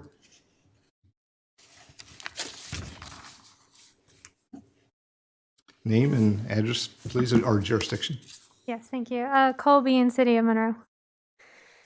So I just want to clarify, Katie Beth did not say that was the only person of color just now. She said they were a person of color. And I think part of that comes up because we had comments in the past saying, oh, it's 5 white guys on the panel who are the ones deciding. So of course we want input from people of color. She was saying that was the only person apparently indicated that was never contacted. I actually raised my hand earlier. I don't think anybody saw me, and I don't know if comments were accepted. I was going to ask to clarify, was that person the only one not contacted? The other thing was, I do agree, we do need more transparency. We were a little bit floored that we didn't hear anything about interviews taking place. And then suddenly there was one chosen with just platitudes about how they looked good. I do want more transparency in the process. I think that would help us feel a lot better about what's going on. I would say of the 4, Lahote, I believe, wrote a letter. I think on April 5th, it was mentioned that the MCCC might not be qualified to partake in this because they couldn't be considered unbiased because they were from Monroe, and if I recall, Lahote was also from Monroe. So I can understand how maybe that person might not qualify. But I did look into all the other 3 applicants, and they did look all pretty good, and I think it would have been nice to have them at least get interviewed during the process. Besides that, if EOSTEL is the one that is chosen and continues to stay chosen, I do want some strong reassurance that maybe even the professor that wasn't chosen or other Native experts in Native issues are strongly and continually contacted and in contact during this process, because I don't want just people who are historical experts who then turn around and say, Custer was a wonderful Civil War hero and loved Black people, when it's clearly documented that even though he was a strong element of the Civil War, he was not, he wasn't for the freedom. He wasn't for equal freedom and equal rights for Black people who were freed at the time. And that's documented. So I just, over and over again, I keep getting told that I don't care about Monroe, but I wouldn't come here every 2 weeks if I didn't care about this city. And like Katie Beth said, I was also there at the river raising cleanup, and we did get Richard Micka to agree with us to cancel trash. So I just thought it was great. And this isn't an issue about canceling heritage. It is about providing the story that for 145 years have not been told. And that is the burden and the trauma that Native people have carried down through their generations when we only tell half the story here in Monroe. Of course, our community doesn't understand and disagrees because they've only been told the good things. Thank you for letting me speak today. I have tons of transcripts, so it's been really nice to go back and read all of the comments from City Council for the last year and a half. And I thank you for your time. Thank you, Cole. And I think one of the, one second, sir. Sir, one of the items that will come from this, and Mr. Pastu will probably bring that forward when there's a recommendation to council regarding the facilitation and what that entails. I can tell you that it's in process, that it's not going to be, it's going to be community-wide. It'll be open and opportunities for facilitation of community input on a variety of ways, and that was within the RFQ, what was asked, and it's what was presented by Estelle of how they would go about managing this. I know there's been a request to send information to them ahead of time. I would think that would give them already a directed path, no matter where it comes from. I'd rather they come here, and whoever the facilitator is, and if Estelle is authorized by the council, that they come with an idea that they're here to facilitate the discussion. And having not having items prior to that, I think would be beneficial. I think they're going to learn that and hear that while they're here, and I think that way it's a community conversation, collective, and I think that'll be the best engagement that I see is the opportunity. But I'll leave that to Mr. Pastu to cover the next meeting. Next comment, yes, sir. Your name and city of jurisdiction, please. Residents. Dr. Graham Denton, Monroe, Michigan. In a city council meeting on April 5th of this year, Mr. Pastu, in reference to the project, the Custer project, you stated, and I quote, we tried to put together in developing this. This was certainly in collaboration with Mayor Clark, Mark Cochran, Andy Clark with the County Museum, Brian Egren. And we sometimes say, well, gee, can 5 guys handle this? And the answer is probably not. Because at the end of the day, it's got to be viewed legitimately, end quote. You know, I just wanted to say that I thought that comment was, keen awareness for the situation. Graham, you can speak to the desk, please. Keen awareness for the situation that you showed with that comment. It showed to me that you understand what it takes to legitimize this. And I just wanted to ask, have you contacted any federally recognized tribes yet? In my opinion, I think that the way to legitimize this process, like you were talking about, would be at minimum to contact federally recognized tribes. An even greater step would be to ask for consultation from them through this process. And the greatest step you could take would be to actually involve them in the decision-making process. And if you're unsure, I would contact the federally recognized tribes of the Great Plains, those who fought and were also annihilated by Custer. I would contact the 12 Michigan federally recognized tribes. And you could also contact any, federally recognized tribe that was affected by the Indian Removal Act. That's a huge list. But I would contact these tribes in order to legitimize this process based on the parameters that you yourself put forth and mentioned. And I was also wondering too, if you think that so far this process has gone that way in selecting the consultant. And do you think that they have the capacity and facilities to get in contact with these tribes and properly do this? Because, otherwise without that, and again, it's just my opinion, but I wouldn't really consider this whole process legitimate if that didn't really happen. The other part tonight was, you mentioned community.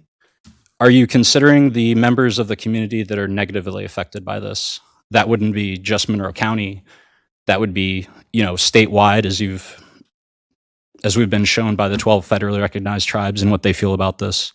But as you stated before too, Mr. Pastu, I think that this has national reach to it. And when you were talking about it, you talked about all the positive that this project could have, its reach and effect on people.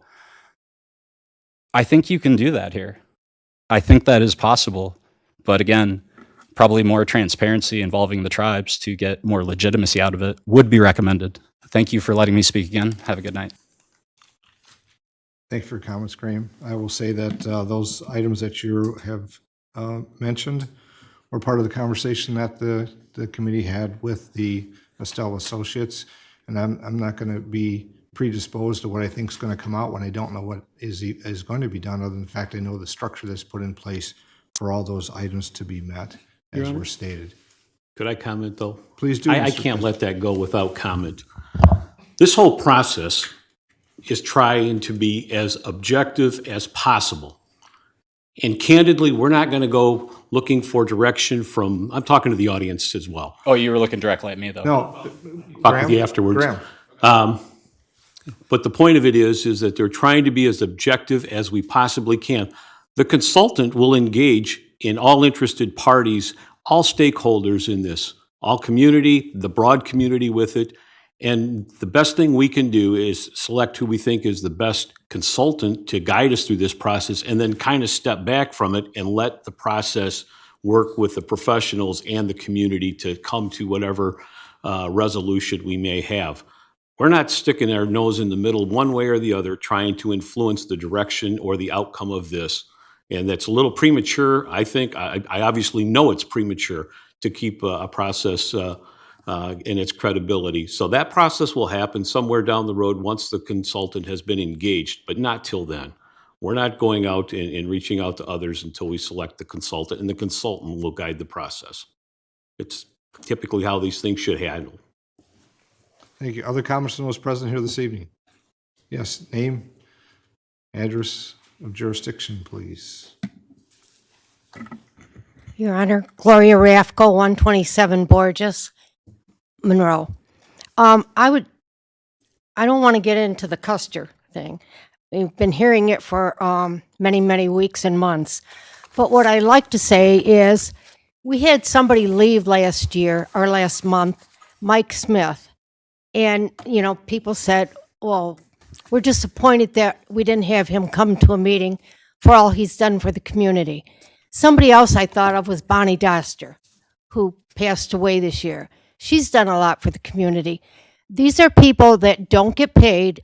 Mike got paid his salary, but go beyond. They come on weekends. They work at night. They really help people.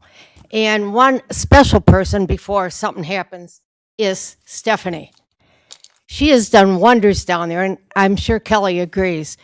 She's gotten a lot of grants, which to a lot of people, that means money. She's saving money by getting grants. She works well with the kids. She works well with the elderly. She works well with the staff. And she never let it go during the pandemic. We always had Zoom meetings. She made sure everybody was notified. And she's above board with everything she does. So I'm glad you guys really elected her last time. Well, appointed her, not elected her. Thank you, Your Honor. Thanks, Gloria. Other comments from those present here this evening? Yes, sir. Name, address, jurisdiction, please. Hi, so I'm Steve Heim. I'm actually here as an employee representative of the International Association of Firefighters. And so I just want to rise in front of you tonight and make a few comments about the presentation that was put together before you. So as someone who travels the state, one of my roles is to work with fire departments all over Michigan, and the International works with fire departments nationally. And as we go around and see these presentations, it's our chance to evaluate and look at what's been presented and then give potential input, help direct our firefighters with background information, other alternatives to what's there, or decide if things were good or bad. So that's typically the role that we have. Tonight I was asked to attend and to look at the presentation objectively and to see it through the eyes of a 30-year firefighter, which is what I am. And I just want to rise in front of you and let you know that the presentation itself, although it contained a lot of material, it fell short on really the real directive and the real material that we need to make good decisions. So the presentation had about 50 minutes of fluff to some extent, statistical data. It's not incorrect data. It's not stuff that you shouldn't review, but it skipped a lot of things to get to the end. The last 5 minutes was what was really of interest. It was the things that separate their proposal from most normal things, and something that I think we need more information about. So I just wanted to be able to say that. I want to say that there's a lot more material that has to come out to the firefighters, to the public, to the citizens, to be able to review what you guys have put so much time and energy into. So you talked about being transparent, but the transparency ended inside your room. The public, the firefighters, the police officers, did not get to see the report. They did not get to make comment. They didn't get to do a review. They didn't do peer review, public review, professional review. It was presented to them in our format, and then you voted. So I think that material still needs to come out. I think there was a lot of data in there that's worth looking at, and that information should be made public. So hopefully that document is going to come out now. You've talked about it publicly. You've made decisions on it, and I think it's something we'd like to see. Now, with that being said, the concepts there, they talked about national trends. I can tell you right now that some of the things they mentioned, there is no national trend going that direction. We represent 350,000 firefighters in the United States. That took on some ideas that were new, and they're not in the norm. There's going to be a lot of things that we like interplay with the decisions that were made, the positions you guys took. It's going to be in conflict with Act 78, with collective bargaining agreements, a lot of the things that you mentioned that I think are going to take a lot of extra work. But I really think now that you've presented that what you did, we need to be able to see that information and get a chance to review it and give everyone an equal chance to give you feedback and then be able to make adjustments on both sides. The firefighters are going to have to make adjustments and look at what makes sense to them, and also have the opportunity to be able to argue back and talk about the points that were presented. You had consultants come from outside, similar to what myself would be, and provide input to what the city of Monroe needs to do. Now you need to ask the city of Monroe firefighters and police officers how that works with them. And that has to be done. And I would encourage you to do that. But one of the things that was skipped was that the real complexity was you're asking people to do two jobs simultaneously that both have extreme importance. This dual command thing that they're talking about, the unified command, I've worked in it for 30 years. there will be tasks that have to be done by two people simultaneously that both have importance.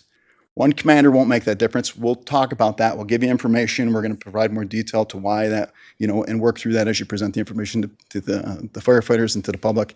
But I just want to stand before you, urge that that document comes out, give the citizens and the firefighters a chance to review it, and then we can interject and add input as we go. So I'd appreciate your time. Thank you. Thanks for your time. Thank you. Other comments from those present here this evening? Yes, sir. Name, address of jurisdiction, residence. Hello, Cody Crutchfield of South Macomb Street in downtown Monroe. I'd like to say that I agree with many of the sentiments expressed by Mr. Denton. I do believe that, if we want to have a conversation about the Custer statue and the legacy of General Custer, that we should involve as many people as possible.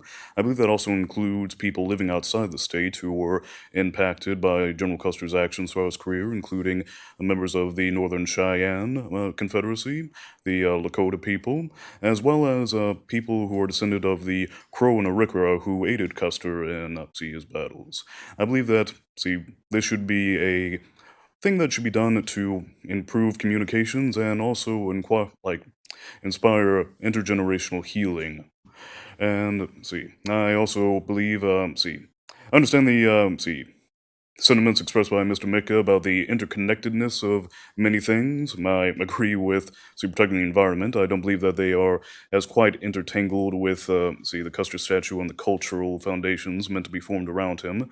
I do believe that we should try to create more intercommunal solidarity, but I don't believe that that requires conservative conformity to other people's cultural ideas, and I'm afraid that some people do wish to, try to influence situations in order to legitimize, causing other people to conform to what they believe in. As Katie Beth mentioned, the Proud Boys, the chapter here in Michigan, chose that statue as a place to hold their rally, and I think that that shows us how many of these older symbols are being used in order to push other political ideas that have a more harmful impact on some people than others. I believe all of this needs to be taken into account with further conversations.